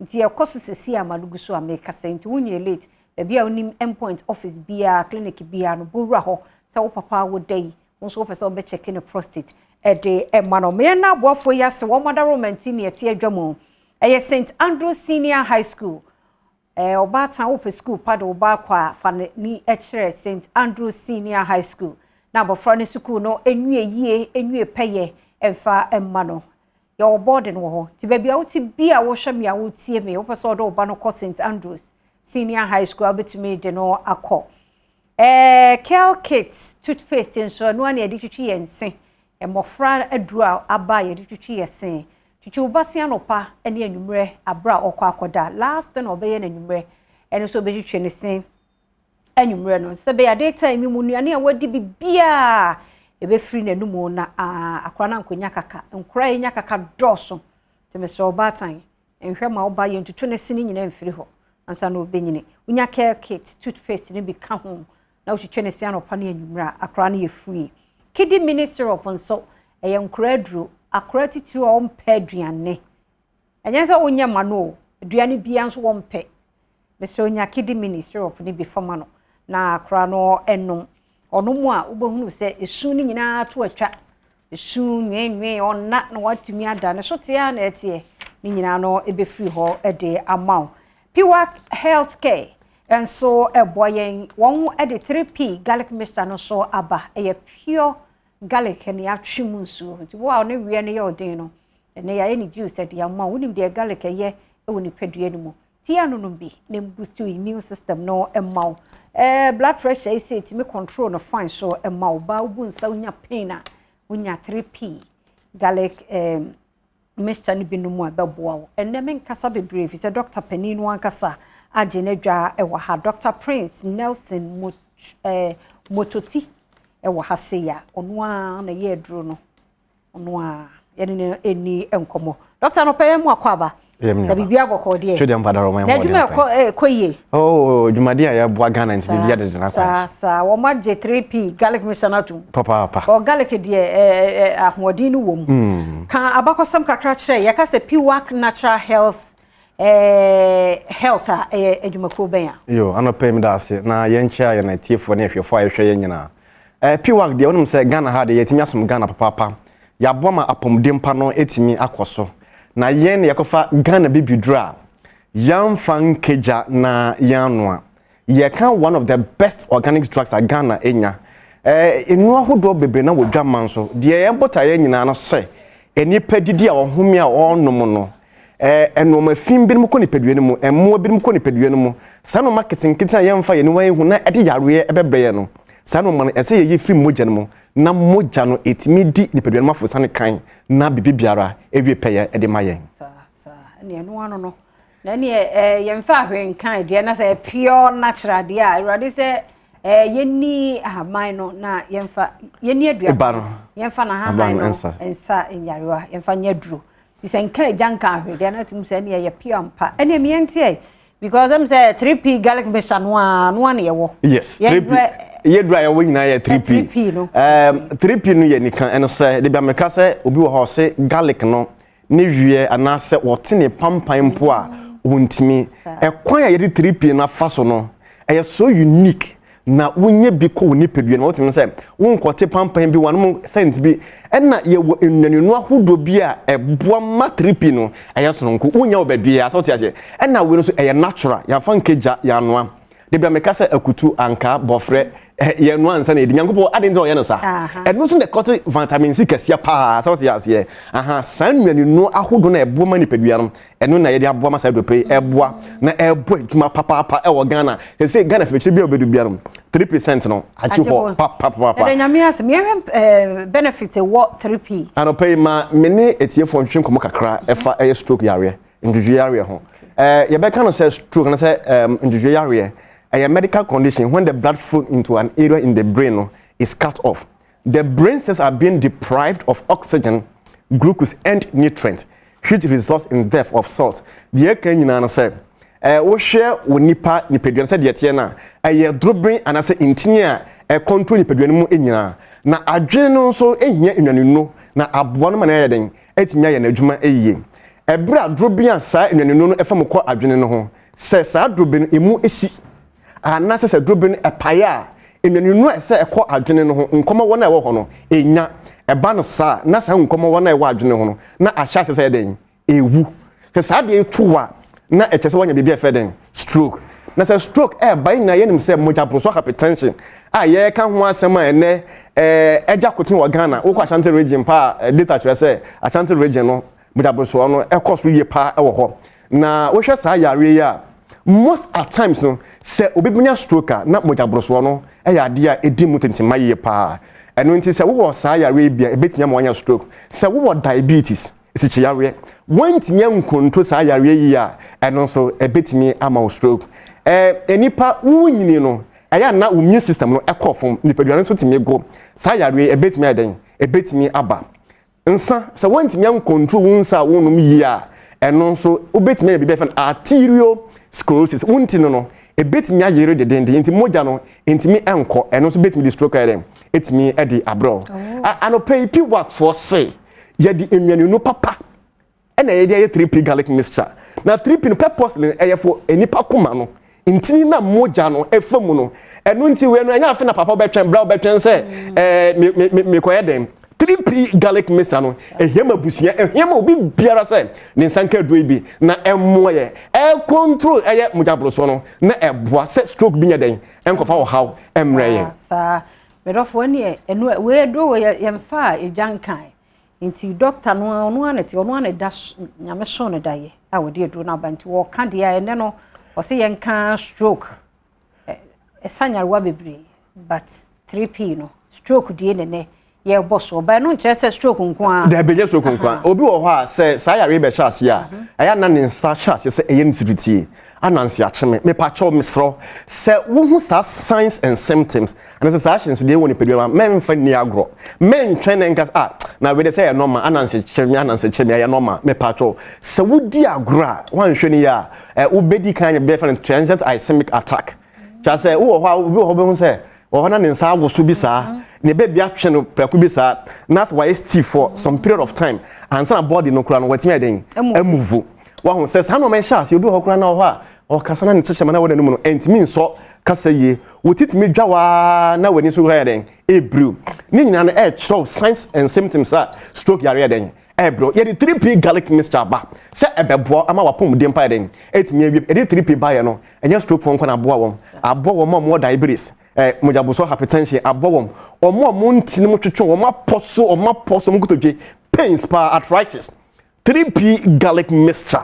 anopesa wutie yen na wuti ya opa wo ni peduam dia na aye 3p na ye kan foma wo na no pei mesra me pa wacho ebia wo obi a wuta jinson tentam pa sa wo yo ba sa wo ye bemma ba jinson tentam pa how ye 3p garlic mixture na kese bia wa ye wo fu no ayesa no bo ano 3p no be bo ama high cholesterol bia woni pedua ma itimi atwetwe ama hoto timi ayen aya wo dia wo da so a e be relax so come ye kwa ye be stress no doso ye hia 3p sister wo hia bi bra wo hia bi efie bia hia 3p garlic mixture na yetimi dia manage ma no ma ayen etimi akoy obi bisa se bia na 3p no e bia benya bi wo henfa e wo Ghana across the country sa wo tie yem na wo di woni che takra dia wo ko AA mensa eno so benya 3p garlic mixture wo takwa e wo was e bibido fie wo benya 3p garlic mixture no bi ho wo kumasi a me pacho fa no che Danny Heba Mr. Colinac and a Chris K. Obinya 3p garlic mixture ho.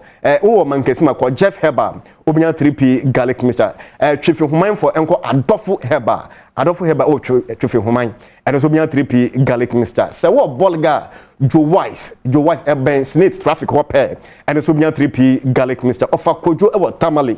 Uko tamale so obinya 3p garlic mixture. Abet Sam e wo ho and also ko ha obinya 3p garlic mixture. Ko fodua for enfa no che Ohina na Heba na Gapsin Pharmacy and so 3p garlic mixture. So one cry had ya na Kofi Sam King's Walk Tinated ubenya 3p garlic mixture. Your numbers no so our TV no so frere piwa for anopa ya krado say 3p garlic mixture Ghana ni ba bibidra yan fan keja na ya no ebo oba ubusimi akonto enkoye no 3p no ebebo ama bibi biara den etimi unsu be lady so dia say pains no ebe kra ni nyina tantantantam ama hode den etimi aba nipadua no mu sa anti baby a ubenya bi ato na doctor de ato edwa no nti ya moani na ho nko baby akeke ba sam ye sure sa pharmacy shops ahodo nso ba ko no yes ubenya bi ato ho ba omo kwota 3p ni ye palmacho ukoto eduru na enye se wodi edin garlic keke na ekọ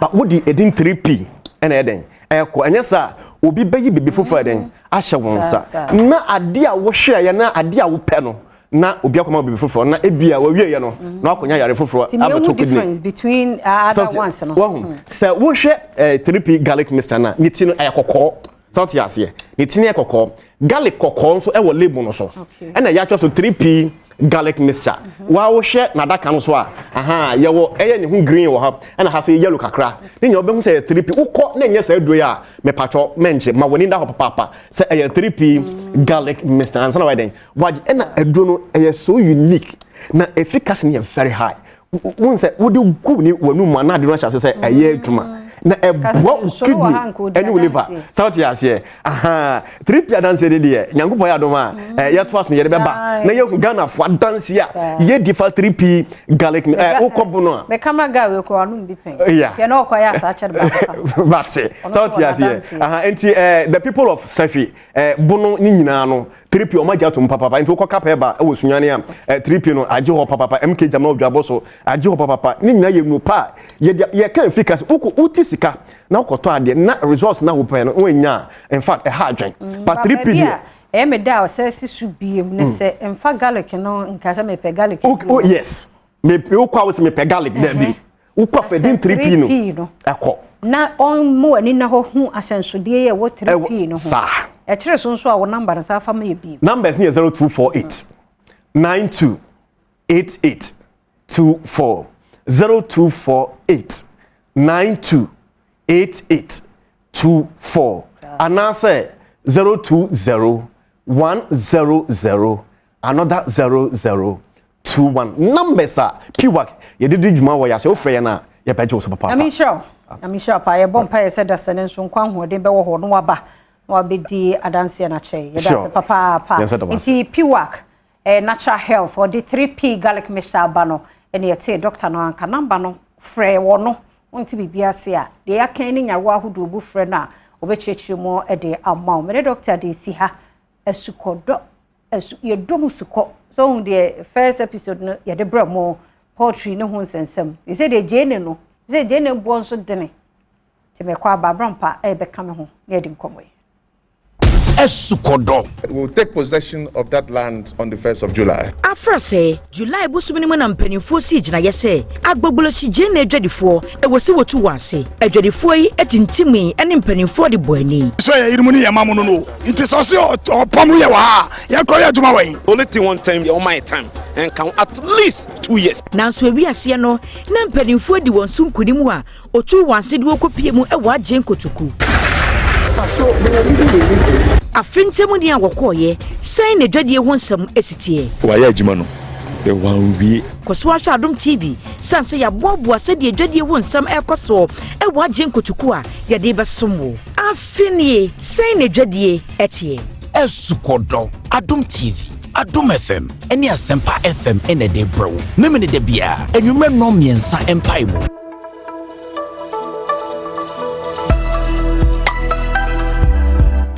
Meda se papa fase ogu social Adom TV Badwam Jumedie no na me se kai wo se Father's Day celebration no kwasiada ne mo ansa na bedu kwasiada no yese bra fa wo papa na wo fa bia from 35 ni nyina no mo me check mo prostate no endpoint homeopathic clinic atna ye bia wonim nkran ha wo hospitals a morning show team no wo ho na fe working happiness wo so be na live on so wo ho na ye tachima na takrade ana se kumase ene temanso a endpoint office bia koho so papa wo fa bi safa no kona o se ne Father's Day gift a wo de man so check the prostate no e de amano ti adam se mo ahase e koni gidigidi happy birthday nana hima Gloria Otiwa Adontin nana hima Gloria Otiwa Adontin wo Mighty Chapel International Kaswa Ona ufiri bay wa wofo we show happy birthday and usmu season show sound engineer wa ha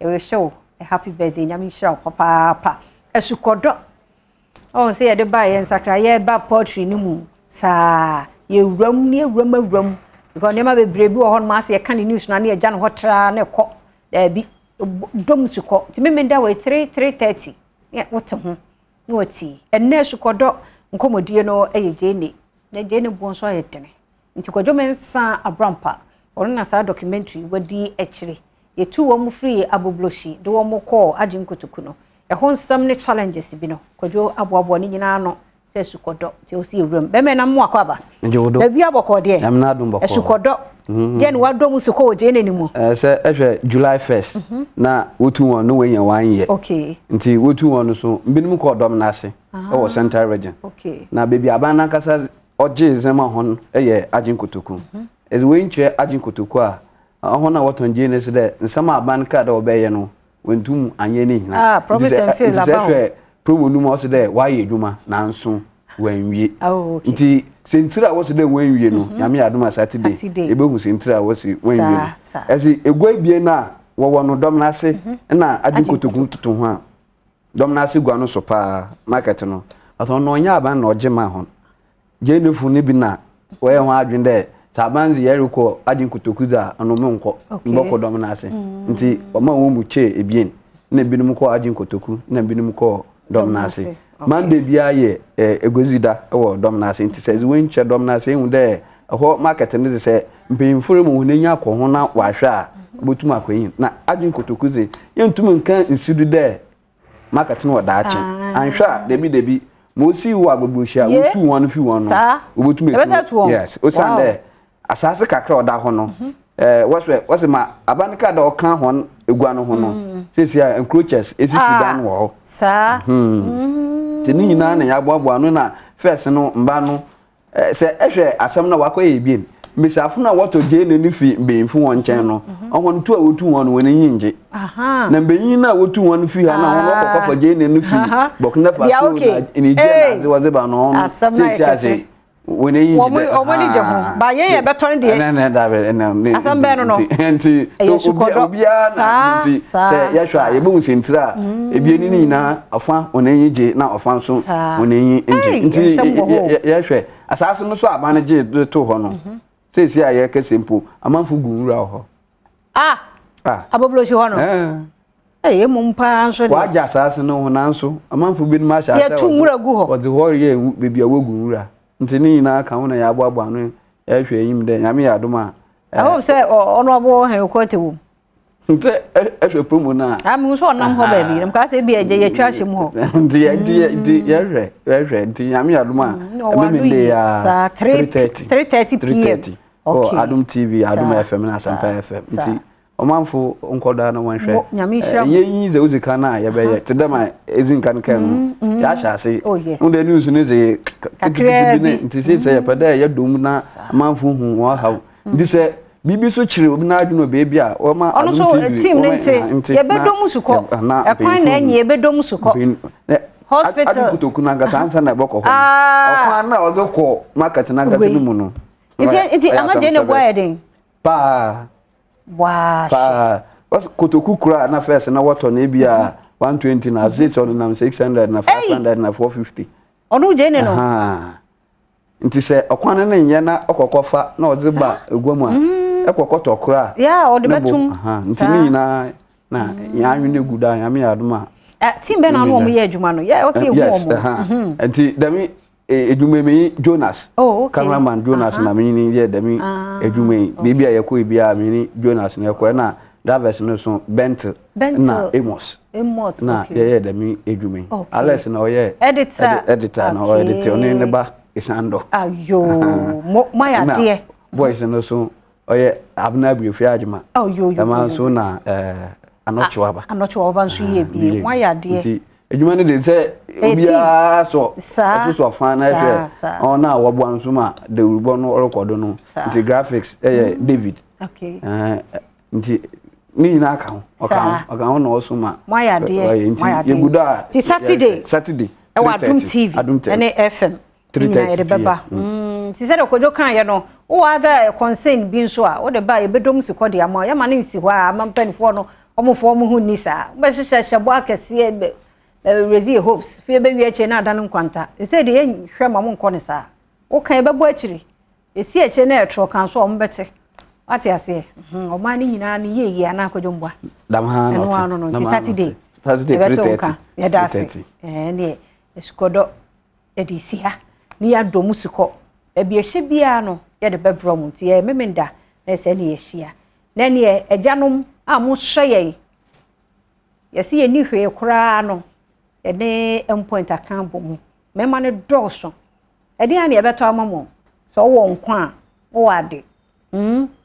ti kone ko check o prostate kwame kwado o ya ko endpoint ho sphincters ko check machine no kwa ye gbe kwa ye gbe tebe ya machine no betimi ya adwuma kama mate ase eda wo so nye no me ka wo kwadwo mensa abrampa mempe kwabena ada ne kwa bibia enti ne fie ha meme nyina wo ba kofia mpadu yi odu hu fie dwa ya sumu kokko check prostate no se bibia ye kama Jonas Thomas munyina mo check PR no nko empo na mo check machine yo na aye adwuma bre no ti me kwa kwasinsia e de pensem mu no to aso medidi afia amankwa tamakro chimmeme no so pepepepe ehia wa Adom TV ya so enkwahia sickle cell wo hwe nso otutoi se wo sickle cell ba obeti de make ase enye easy sa ekwan be na fa so de ba na mo koti mo check na mo mienu mo hia na nya no ye jai se be ya ye ma no ye nkɔ ha wo madwene mo do no enikan wanim check Thomas unya nware so penesi ni ana military Who obi se mpre wo because wo pe military anti check bibia also nurse nya se wo hu nurse o she green ne white na anti check me kwana kwasinsia ato aso medas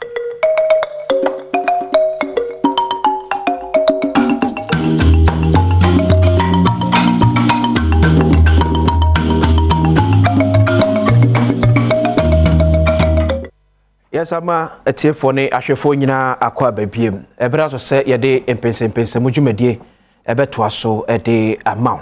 Ye fara se kese enkoma Hepa Plus mixture. Mesre wada. Se wope mojadru papa ebetimi aboaw. Ama nipadua agina nanso eyie. Yade be na edi ho akotane. Hepa Plus mixture ebeboaw eto ase de ama Franco Trading so enie. Ayefon papa, TV papa. Air condition papa ade bia de ye ho ne maye e wo dem de e Franco Trading Enterprise o madam me benya bi e de amawo Kel Charcoal toothpaste be patcho ya pause e ma osenye fita e man ka papa emfiro no mu embra ade a ahomete na se bi oto de bia e mani pakora ho dwawo e ye se unu obi kasa na se bi ontimi kansem emfa nwuna so esa carbon efiro no mu ebente and I make for Kel Charcoal toothpaste e dia ma won se kanetete no na ye ma menom e di bidie ene body tray na ne e di twum sa fast ne so abon se yi adedomo ni nyina e de fro na asato tekrema so nti da bia ka so odum sei kama pa City Blood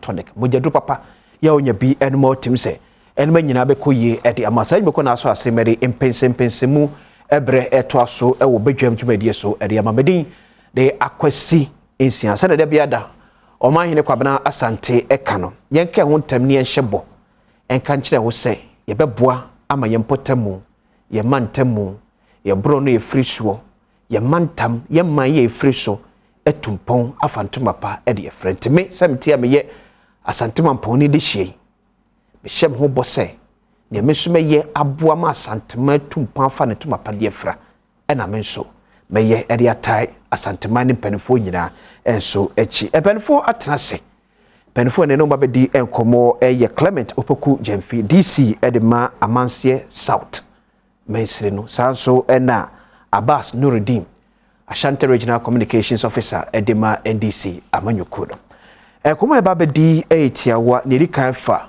ne yashase ne onabo Andrew Japamesa edi hu komo anopai efa femwo entumu ya aba ehu isabaye adesua ade magana ne bia esanse ne ukomonte so kokoto famwa ebi ton 13 Ghana cedis per liter eye diesel no ne akofa de abade ye nyina ye nim Ukraine Russia entokwa ene yesi akofa ede aba eti enne amako adwama nso a ya shorty diesel supply of 800,000 barrels per day because one a lot of refineries you're closing it down. It's in Russia and Ukraine and Tokwanenti. Omunsua adosuko ewo femwo eyemuso de abetu yenim se. Sa femwo ya ne bo ekosro no. Ebetu emu afri sabre akwa kosi second quarter of 2023. Na eno no enye because Ukraine and Russia tokwa no na ebe na wie nti aba because omo hwene mu se refineries ni bi eba be ka ho. Ebe di se Dangote refinery you know, it's expected to generate about 650,000 barrels per day. And remember, ye oko China, oko Saudi Arabia. You hear me say other refineries are and coming on board in your bit. But send be at least if we are seeing a bit, we are refining about 2.5 million barrels per day. Let me enough supply. Na ankwa koma fem bo anyedi. So the question is, until when and Ghana for because so abet this increment sir? And Honorable Japamesa Kachere Sesiaka said or no as Deputy Energy Minister don't mean ya ban betimi ayesese to mitigate measures ahunye here Ghana for ekomo. What should be the way forward? Abbas Bokode. Nyame adomo panyini. Clement. Asante mamponi de she. You watch it. Kontonchi. Obo here kubadana. Here kumanana. Yes. The silver stew. Bibi Bokode. Nyame adomo ye. Amansie South. What is saying? Nyame adom. Boni bia ensi ye nyoma kakra haye we asetena mu na yegusu a yenso so ye de ahodi betumi se de mpuntu ebeba ye manfo no abrabom madwuma no okay January yegusu a ye aba Asante mantem te say nnia okwa Asante mantem ha nniama nye obi obetina ha ka kire se nniama ye wa Asante mantem bia no bia na owosabu akwan bi ofade nya sika wa ban we mu because on say we a Asante mantem ye beka se na the center of commerce for Ghana pebe bia ye didwa wo Ghana ha pe Asante mantem ye yesusu ne hu sa manfo free Wagadugu ne Abidjan nyina ba Asante mantem nti aban ye nhyehyeye bi na aban sika se mu nkoyi a woni e ka omo pa ye woni e wa Asante mantem okay ti nei se wo sori anopa ye me free kuma se ba 3 days ago wo sori anopa na wo fa adum obi abetena wo 3 months ye mebusa ne makra ne atobi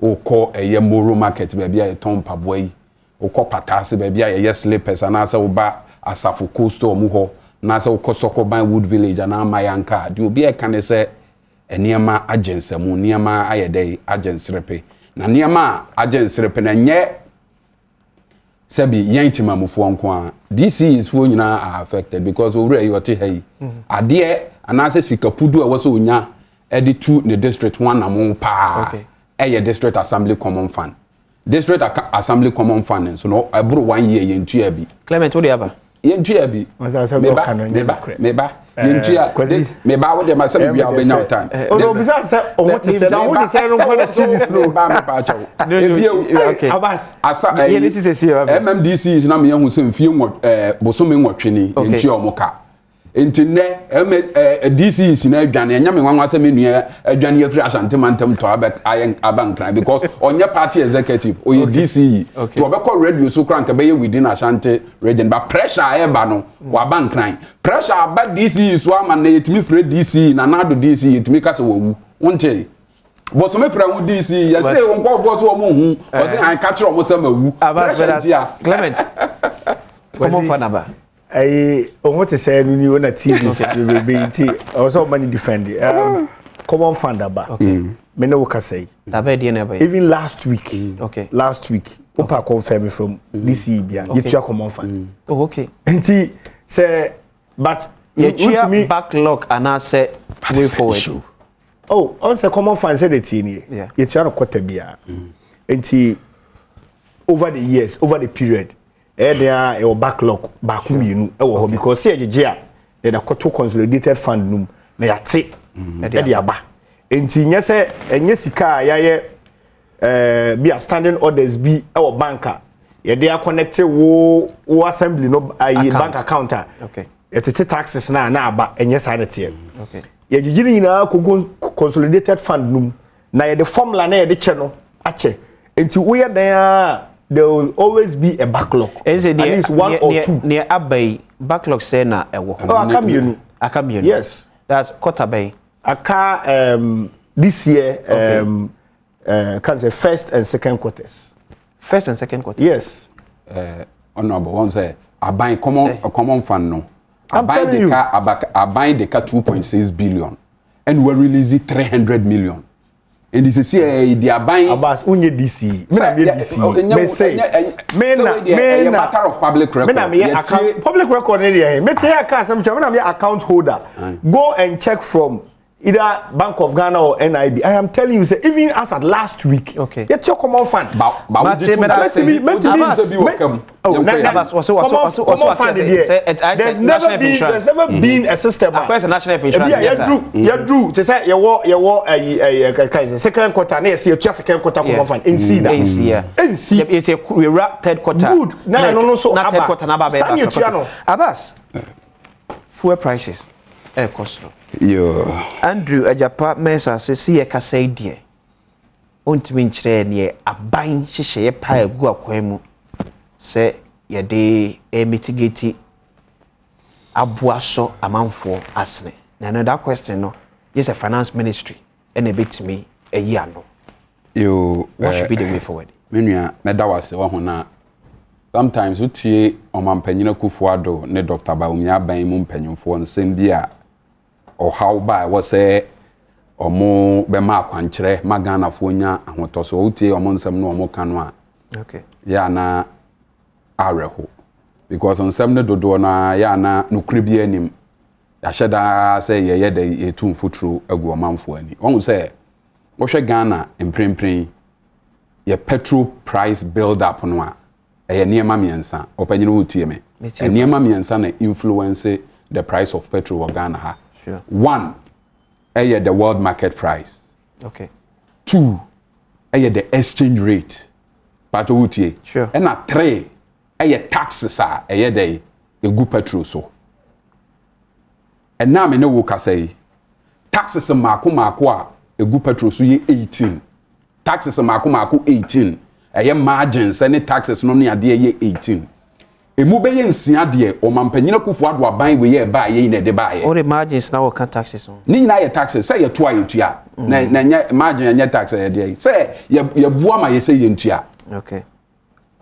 Eye mako 18. O mampanyina kufu ado nansen ya ye nya. Na me name de sorry. Adna yente the rate because margins ni ye obi emphasize. What free mu a enye ye because eye ade a ye de abeto o manfo ne so say ye nya de ye ntua. But I just said margin here, a beer, a buying so fast on a crab. It doesn't matter. Anyone more ton fem gonna so fast. It doesn't matter. Aside the main taxes now, it doesn't matter. So far as you are two timamunino away day, which all margins in a crowd gun chaya. Okay. Taxes are a good petrol, so once say, a bay 10.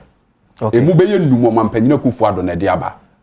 Nancy obechange you no near dear free or the whole 1% at the petrol so auto. Petrol we de utua bank a mampanyina kufuado gugu no or the whole tax banking sector recovery levy da so CCI and the bi wo honso obeto ya wa ye de wa tutum sa ban yi sa taxes ni nyina free kwa petrol beba less than 40 Ghana per barrel enti e Japan mesa kasa de ekoso ya ban ntimi nya ho hwe enya no kre eye kontompo eye asem a wugitum a enya dai enye yie because amanfo aka say special petroleum levy nom ni ade no 1 liter bia na ye 50 pesos enti yemfa ne say 1 gallon bia ye 2 cedis any other taxes bi si ye free so a petrol bo be ye dey e be ba form enti na me kasa asem wo Japan mesa be kan say aban no nye na adwene say o hawo Ghana fo komu no be ye bibia fa ho o ya aban a ne trimu odene o ya aban a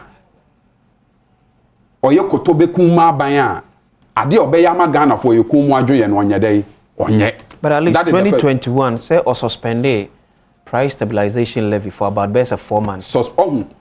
And no cry one of the reason ntia asemo minister na kan ye getuma enye price stabilization recovery levy na ye dey na buy.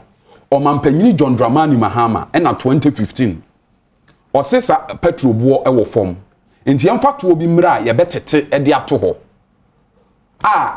Se petrol bo kosora ye be fa sa sika no de ayedai abe supporto petrol price build up no se ne be ya yentu petrol aban we ba ye wage be ye 4 billion sa sika no wadi enne sa sika no wo ho a enka fa ngbo e kosoro no nke ye de be cushion o ka so de wadi ni sese sa wan fa anye de sese wo de ye o hwe oba ye 6 years price stabilization levy ya tete a hover around 4 billion. But abayin nyusu say sika no mfa nye de enti o mampanyini Mahama de ye dey e ba ye enti mama o two reasons why asemo Japan mesa e kan no nye no kre taxes a mampanyini kufuado de agu petrol so no oyi a petrol bo beba from 2 price stabilization levy no so omo de ye de sese omo de ya enka na petrol bo nye dey enkosro.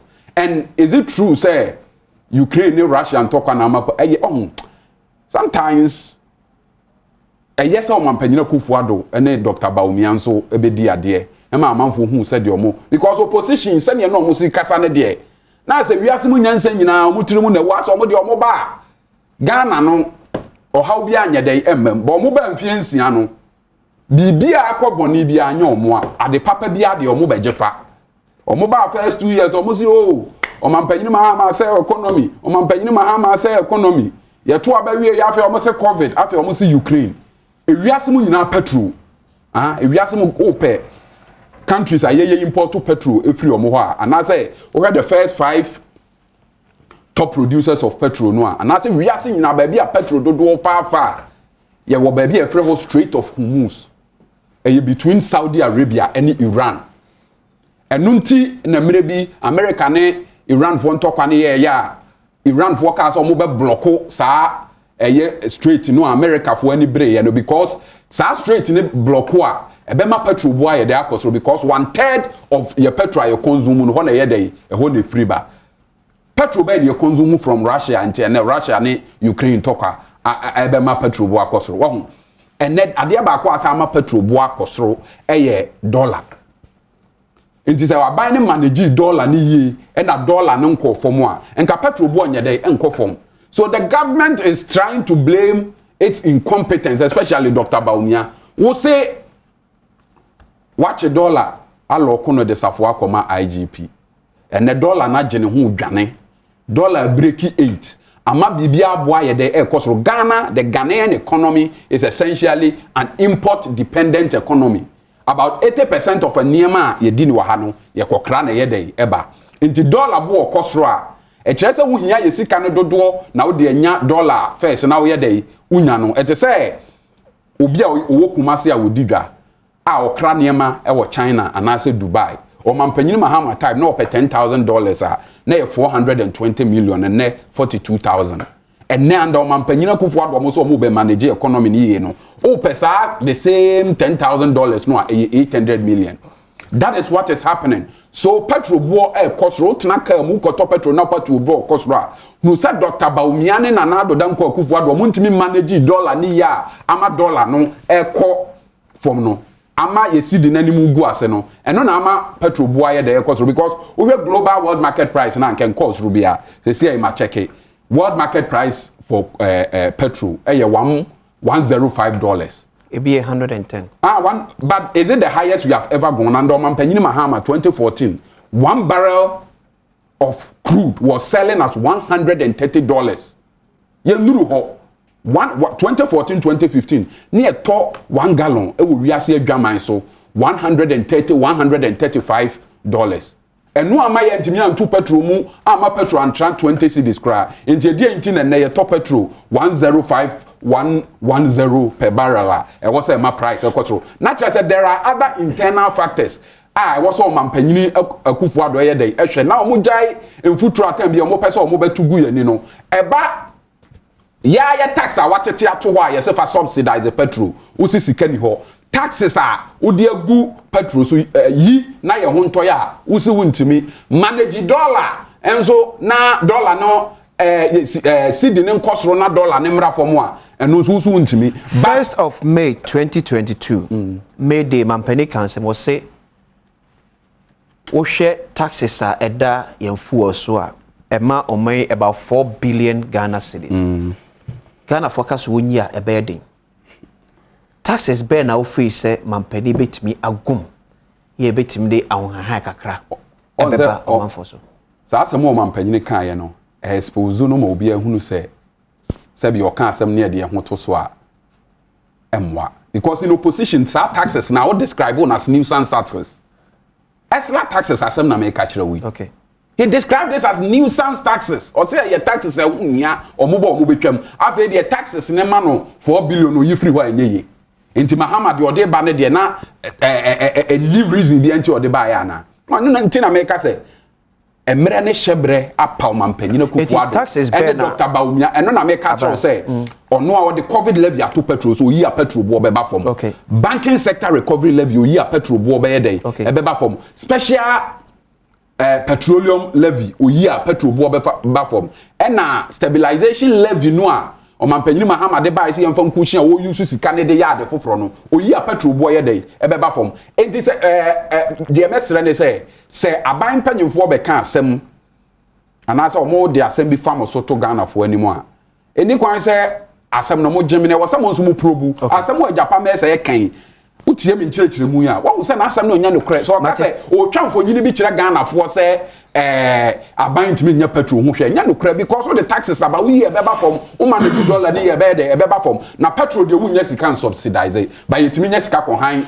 private jet petrol de wunya sika subsidize yetimi ko nya sika de koye niam e ho nya dai e ho hia sika no de bi ye dai ebi wa ha na mo aban no wa de a ode ye dai ode be ye ewiem a Mampanyini be dware no ehia no chain petrol bo ye dai ebeba Abbas Nuruddin Ashanti Regional Communication Officer de ma NDC Amyoko Clement Amansi Saudis. Amansi. Nze abazi ni nuanom ya na omo ankasa seti omo questions. Ti oba unya ye na odun so de nam baby. Mama Philip Portos be mi nu bi ansa na. Okay. Tiesi kwan so. Na abasi ka se nanado aban ni three more than tinu yi taxes. Na me bisa me ho se. Ana wa wo hwem so na obisa ho se. Aban ni three more than ya onu ultimate di free education eba. So banku school free. You say ni free. Ti aban we three more than. Ana aban a usi ni three more than ono etumi ede ambulances eba. Say emergency ba na wo yare a emefa wonko. Sa aban we three more than. For free enje o kaprew. Nti ehwefo etie. Kwasi asam no mamen kama wonte say maybe me so be to petrol ni bi. Okay. Anam de bae. Me ma metena TV no so me ka say petrol yantumu ana petrol bu onko soro. Me kasa na me ankasa me ye trofo. Me ni no kre. If say me to petrol ni bi. Ada man to petrol ngu me kem. Me fro taxi ana trotro ti sika audit ya no ekosoro echen se de na etikane no se ya na ebre bia nsem se ya beba no na ye hwete sam fi se MPP be kan sei na ndisi kan sei abas na me expect se mi nua babunu no nanka o kan nsem nyina nanka ode a lasting solution about say moving forward as on mine e dey pa na ye ya e be boa ma ye fuel ana oil ye kra free ama no ne ba abribia je se kra ba fi se umpo oil no ube yusu udi be gu ka mu udi be power wo plant ube ye ube hia enti ebia ye oil refinery na ye nhwe na ye ma ne nya adwuma fi se nyame adom wo yetu bi wo ha eno ne the lasting solution a ebetumi aboa ye na mom se koba se MPP na wa ban mu nti asem bia obeka bia ni ho abeboa e di mpunto beba na mom criticism kwa na akwasi ye ne oman no eni ni ye o say there are certain taxes bit to say Esla ne adia former president Muhammad Debaya in opposition mu describing as nuisance no munyi enfem free hono other taxes be because of COVID expenditure e be shame because of banking sector collapse no e be munti no munyi sa taxes no it's not the solution kwasi enka ho kra okay o man bia no obetumi atumpon wa bra honye jeto o man bia e dey say na o man na egu o man bia wo wiase bia kire mo man ba ko a yesi sa o man ne de okomu a ho de enjeje to. But if taxes no men amanfo a do you still continue say obema omatwa enye taxes men amanfo okay if you say taxes men amanfo na ne de hen ene say na fu akodu 13 Ghana cedis per liter me be charge kwenti akodu enye taxes no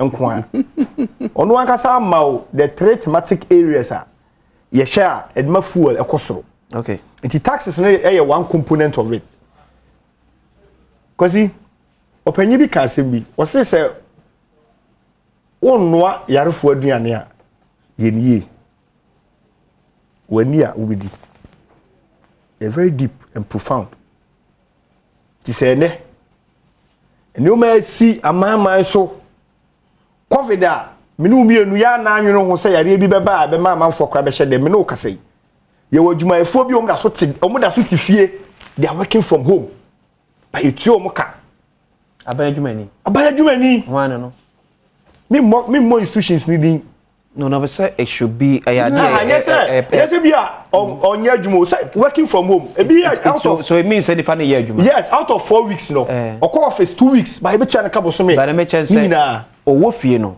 oni fie so ofie kwa ana yes owo fie so year adwuma so certainly na the environment no does not constitute the whole work output of near the amount ya wo ye no and a chese ampa wo ye adwuma na so onye adwuma oh but me nyini se pese account say because Clement bar office throughout the week in Quaint na if say Clement no e so ofie no ye adwuma dia o ye adwuma yeah so nti eni obi ya wo fie a onye adwuma ba twa ne ka oh menka ma na wagema no si boni menka so onye adwuma na ba twa ne ka okay no meka say the covid ne dia ba ama na obi timi tina fie no oye adwuma from home ni etua ne ka minum yonu anjene sa de no ho say bia dachi bi yare bi kura be ba ye be ka say nyina ntina fie kura sure enchia unua uhu nua enye sei sa yare we ya aba be sensen wiem no e de ahokere aba mana nyina so enya Ghana nko that is the point I'm making nobody anticipated that enye cholera ni yaka say oh we de ye be ni sei ana bia bird flu bi ni aka say ene enwe nkoko nyina okay patwat dem chela say we ye yare a ebi ma da ebi nsi wiase da ana be eba ya aba be ha wiase nyina number 2 the Russia-Ukraine war ye ka ho asema ye ka mo pese be kan we ye dan a factor a contribute to say oman mu eden fi say oman etim kwasi atade a shawi ana say trade you kura mi kwasi fa wa fa pana ma fam oh me da fam do kwasi trade you ya aba san fa bia ma bia ma odi abale ye okroma dabi ye kwakra enti ansa na aba kwakra no Ghana city no kwasi ye niwo sa o man na odi kosu no ukokra wo Europe odi euros na beko aya American so na ukwa odi dollars odi yen mpacho wati je mechena si enti e wo so sesa ye sika no na da kwa kwaje omusika na kwa koye transaction enti so tie deputy minister no asem na no wo kana o say solution ba ko a Bank of Ghana de agu akwam se be ya oil no fuel prices so beti no ene say wo hu say OMCs no ye oil marketing companies no omo de abroche sika omo se say sika yi no mo de akwaje abroche sika akoto oil no international market enti Bank of Ghana mo incentives of 30% say ye boa omo se be ya nka oba akoto ebia dollar no ba akoto no bia 1 cedi wo ba bia Bank of Ghana no ema incentive obetima ato no bia 70 pesos okay enti kwasi se umpewi opede aya ho kire na aba yanyintum sa ho kire yanka sa ho kire ne mai Clement abaye so I remember time aban na adwen se wo yi so asena de so wona ekra niema e de fra no ne eba ye mem no na aban ni so de hu nyina se ebeba se ne ebe ya enema bo adwama so ne be de ebeba fom Ghana for complaining say ye hunu the ripple effect no in our buying aban be ka say because Ghana for esu say so ninti no ye say go back to the drawing board near say sa enso asene no ye be yi everyone man now adwadfo no be ka kire say Ghana for hunu ripple effect ni sa because na prices on the world market no near mo credit from no ba no kwa na ekosoro ense ko ma fa we ni kura man ka be kosoro achensa enye the same thing na ye hunu 30% threshold na ban de ema wona e beto dollar de akwa amano ne akokra de aba no obeka say yes a year ne sabat obedi wu ni sane e wo say nketemi eboa ma on house because buying fuel 13 cedis per liter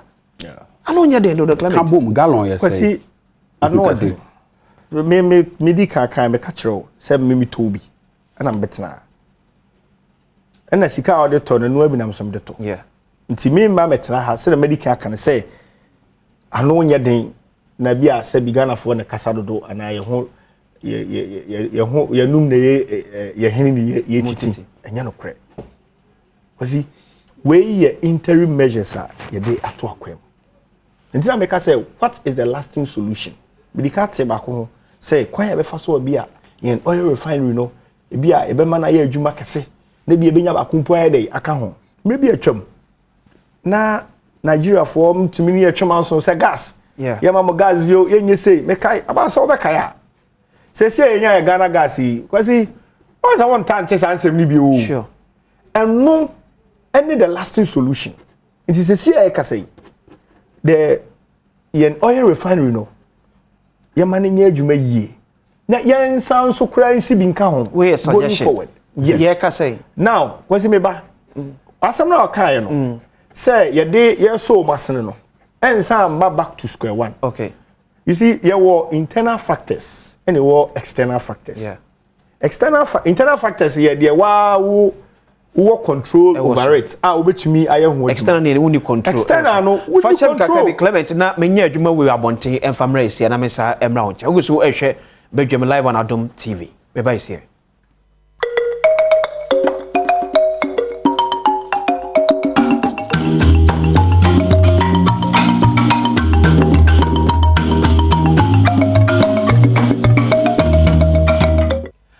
Yes, I may ho akwa baby me famra Badwam dwumadie so pense mo dwumadie eni ma menhwe messages here modia ba Facebook Adom TV na making kanka kransa na mama bedwafo asa abamu ebiem.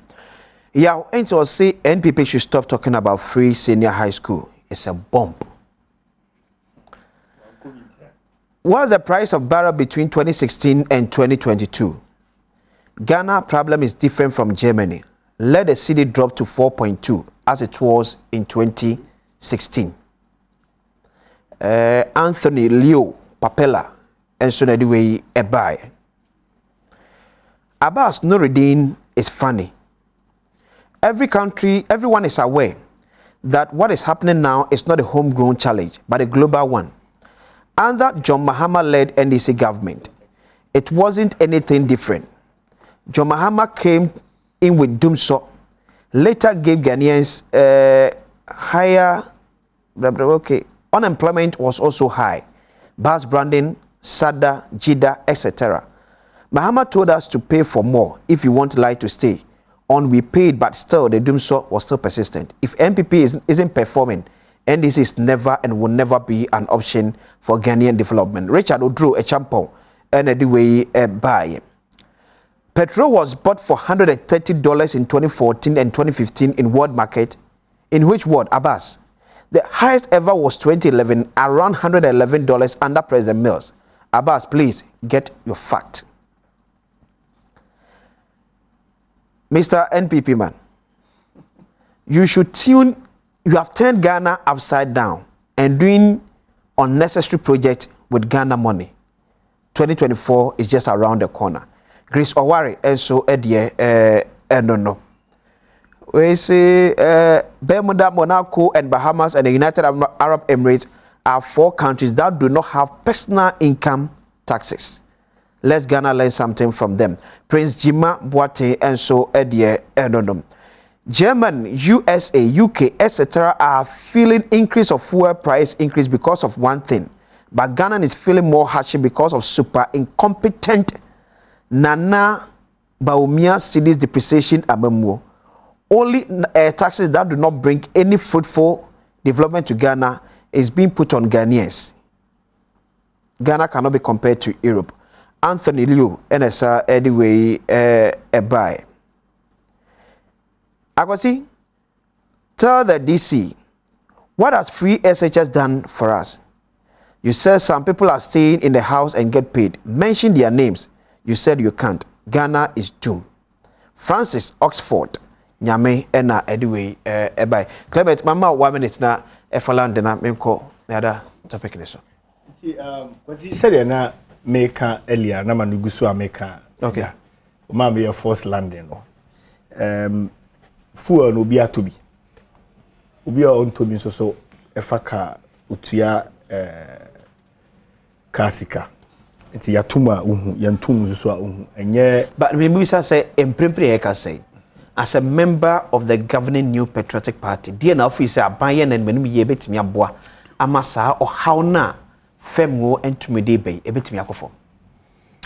Eni manimu ye me ne Bank of Ghana ya adwene. Say yebeso OMCs no asene with a 30% no? With a 30%, if possible could with me I increase it to be a 40 or 50% cra because I know and ebema omuso ho behin ha wo mo na omatimi de fango no aba a ebo no ebewo form a chain. Clement, but me so same way 2020 year call election near what I hear him because of COVID. Yeah. But I buy spending more. Send me a Ghana for me to me home despite the COVID challenges I buy. Do you think say election year money wa and kabebi a firm wo akodun ka MPP abanye ho bibi? Once a COVID time no. Yenya sikanka kakra na for COVID incentives near the. It is okay say buy spending more. A bit me about say na COVID sikano na na spending. Okay. Sabre wo mu die. COVID no once ano abrase kakra. Okay. Enti eye sika bia ebe nke ebe nyenya a de beye sa adwuma ni nyina no eni emabi eti edi covid sika na wie me nkase ye de awie menya hye nso so ye kakra o oh of course ebi be o is that yem fe no nso so asne kakra so covid ne asien tu kra me meche say at least baby ya ba bedri eye baby ya niam abo e kostro and the drivers e bontre ne say o meto transport fare e kwa mane ba be si goods and services so eni say covid e wo ho na say the same challenge e buy na say Russia-Ukraine war akofa another challenge for crude price aba die na chese ye war covid sika kakra wol ma yentimi nyie no fa meso we yasne kakra na at least system no enye stabilize kakra kwasi amamuo no enye one sector pewu eye o mamuni nyina na de ahwonsa enti se o focus no so ko baby ba ko abon say ayese na balance but for ye baby as ultimate delay with her we have been able to deal with about 6 sectors. Yes, a important a sector who deal with it year a bow. Okay. But a mouse who say or health or education or security, especially this era of terrorism or ecosy. What do you mean can say security in Susu here? And so a key as important as food and so important no. Okay. And it's all ya buy. O hwe sa nyama we nyina gu nsani ani na fe wo che nkakra ese papa wawo mabe nsia okay beti obia school fees uti obia school fees a oso tibi nso to ho for the obeyare okay wa ka sanso timi yare bi o yere kwa so timi yare ansa na aduane kwa mu bedi enti so oje yo so ene kwasi na bia oye ka akiri enti yem fa sika nyina ma kwasi yem fa kwasi a ubewie na abas wanko school ubewie na kwampuku onso so antumi anko school na oyere so yare na owu abefa no afi na akobo bosan akoye yi ba otumi hwe sika kakra na owo no we kakra eno ne amamu pa eno ne de na nado eyi am say we the topic we ya na de bewie because emre na aka ni so won say MPP for me name so mo kasa o mo ntie o mo ho a asem a mo ka mo se petrol no e Russia minister ne se petrol ne Russia ntokwa na de aba na o mo ntimi nya ho hwe o se e factor o se e Russia ntokwa na de aba na o mo ntimi nya ho hwe Russia ntokwa ne factor o so o mo ntimi nya ho hwe nya sa na o mo kan odim de o kan wa sheda odim pa o so o mo ntimi nya ho hwe okay e na owura DC nso kire say Bank of Ghana hunu say sidi nanima guase amase say sidi dodo a ye hia de $60 no akosoro enti say omo OMC no o pege omo take me ba asem na wo ka mesre won we kire wo say aban ka say petrol bo na ekosoro no ntimi nya ho bibi anya no kre me ka kire wo say enema e control petrol ebo eye world price market ena dollar bo ena taxes enema we mu mienu eye within the ambit of aban nansen ya hwese ne dollar na si aba form nti aban ma dollar ni timi appreciate seed ni appreciate 20% gra petrol bo beba form be 10% aban yi ne taxes ni free so a petrol beba form be 15% nti Abbas sorry dealing with CD depreciation no if we say a short term thing because I think over the years short term policies Bank of Ghana pumping in $50 million, $100 million just to cushion and Yamagakra. When we buy on so now a year cost 5-6 months. Free system. Many as or Mampenina Kufuad were buying about 6 years in your short term idea. And Dr. Baumia Bro Casa watch $1 no desafuana IGP no now buying 100 days. Okay. And what can buying 100 days records. Okay. Inti Dr. Baumiano say 100 days on what $1. You see then I'll be catching me say 6 years in the administration still like a short term. 100 days na COVID man. Na Russia Ukraine war. COVID on say COVID cry be expose wa ban no ma ye nyina ye hu sa ban ne money ho modern because the ma dollar ko form no the ma dollar ekosoro ye say Ghana ye didwa e wo wiase baabi bebre a eno nti yesika no kakra bi e di dollar yesika no dodo di dollar keto bi echi na ma ne kosoro because of covid nti global trade cry dey abafom enkofo bebre ntimi enko China enkofa niema enkofo bebre ntimi enko Dubai nyede enkofa niema se enkomo be kwa nka enti se enka nya covid kwa nka dollar no nka se aduru be 15 cedis because yes me am a student of economics and I know that the exchange rate market is determined by the interplay of demand and supply. Nipa bebre kofa niema aba obi e per dollar ne nso kakra bi na ne bo koso ba covid ama dwade ekofom and I still see the need depreciate and just nya covid crank aye dey kewu minu ayi ka so see ama interpersonal dwade na kofom obi tina ha no wakra ne ba fi China beba eti anyo se dwade no kofom meba dwade ankasa kofom ne yese ship kra baabi bebre odi niema begum kra ba na nya dey e manti dwade ankasa kofom wo kasa no say eye aban bia ne obetimi develop without taxes. Hey, ebrebe na hu sa de ba wo come my joy online Ghana web Dr. Baumia or say Ghana government taxing us to death 2016 10th May 2016 Dr. Baumia wo opposition ne de o mampanyin Mahama de to oba no hunu say aban bia de to oba de be develop my o say aban de eto obu Ghana for kom enamo mo ba idea na mo de to oba na ye kan. You see the MPP double standards. O don't want to almost why you dey. Dr. Baumia can say yeah taxes ana o kan sa na. Ebi was say. Also mo de o mamamu no mo bebu no taxes ne to bosia nya dey enim. Ene ma bromosia me sra o kasa ma ye di. Ene ma bromosia ma ye sika kra da ye momosu aya ma tax awie no. Mo say ye dey tax. Okay, but as Abbas, Clement ye nwe. Wasi so I say Abbas ne ninuanom ya na mo questions a mo ba na mo de Abbas a blank check no mo sensan but Dr. Baumia nyina ba bia anka se MPP aban ba ye ngige taxes na ye nkobo describe taxes be say asama no all kan nyina ne se e wo se ye hwese de ye nyoma ni yi okay na anka akamia ye se ase abribia aban no ho be kire no na wo se ye kwaji wei e kwaban ho be kire no akọ ode ababeto timamufo so e basa e matimamufo no ebre enye the same thing here no wo he dey ya okay difference wom momo taxes no dey difference wom difference wom difference taxes no difference wom Abbas Mesro Abbas difference wom because okay sabi taxes be mintimi modin wo afidie so kra ye de buy taxes be condom taxes na adi nyina o pese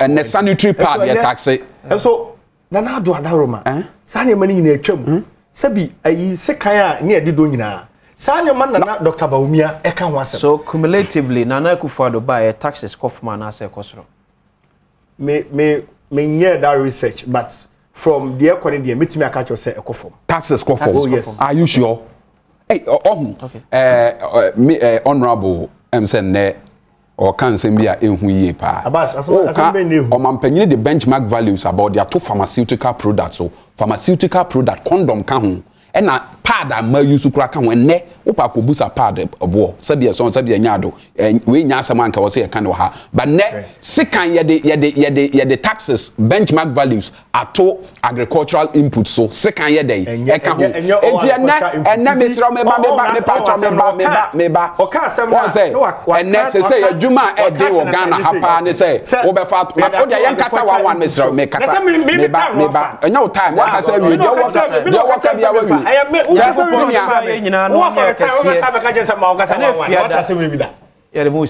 what the message na tell you the time na ma wakasa sa one country ebetnas no de bedwam dwumadie abromedin de akwasi ensia na se nkoma sound production obi bia obo aye ma dwumadie ewie pay ye de mo nyina ma se yakopon ya adomo a ye be se hia dafo bakra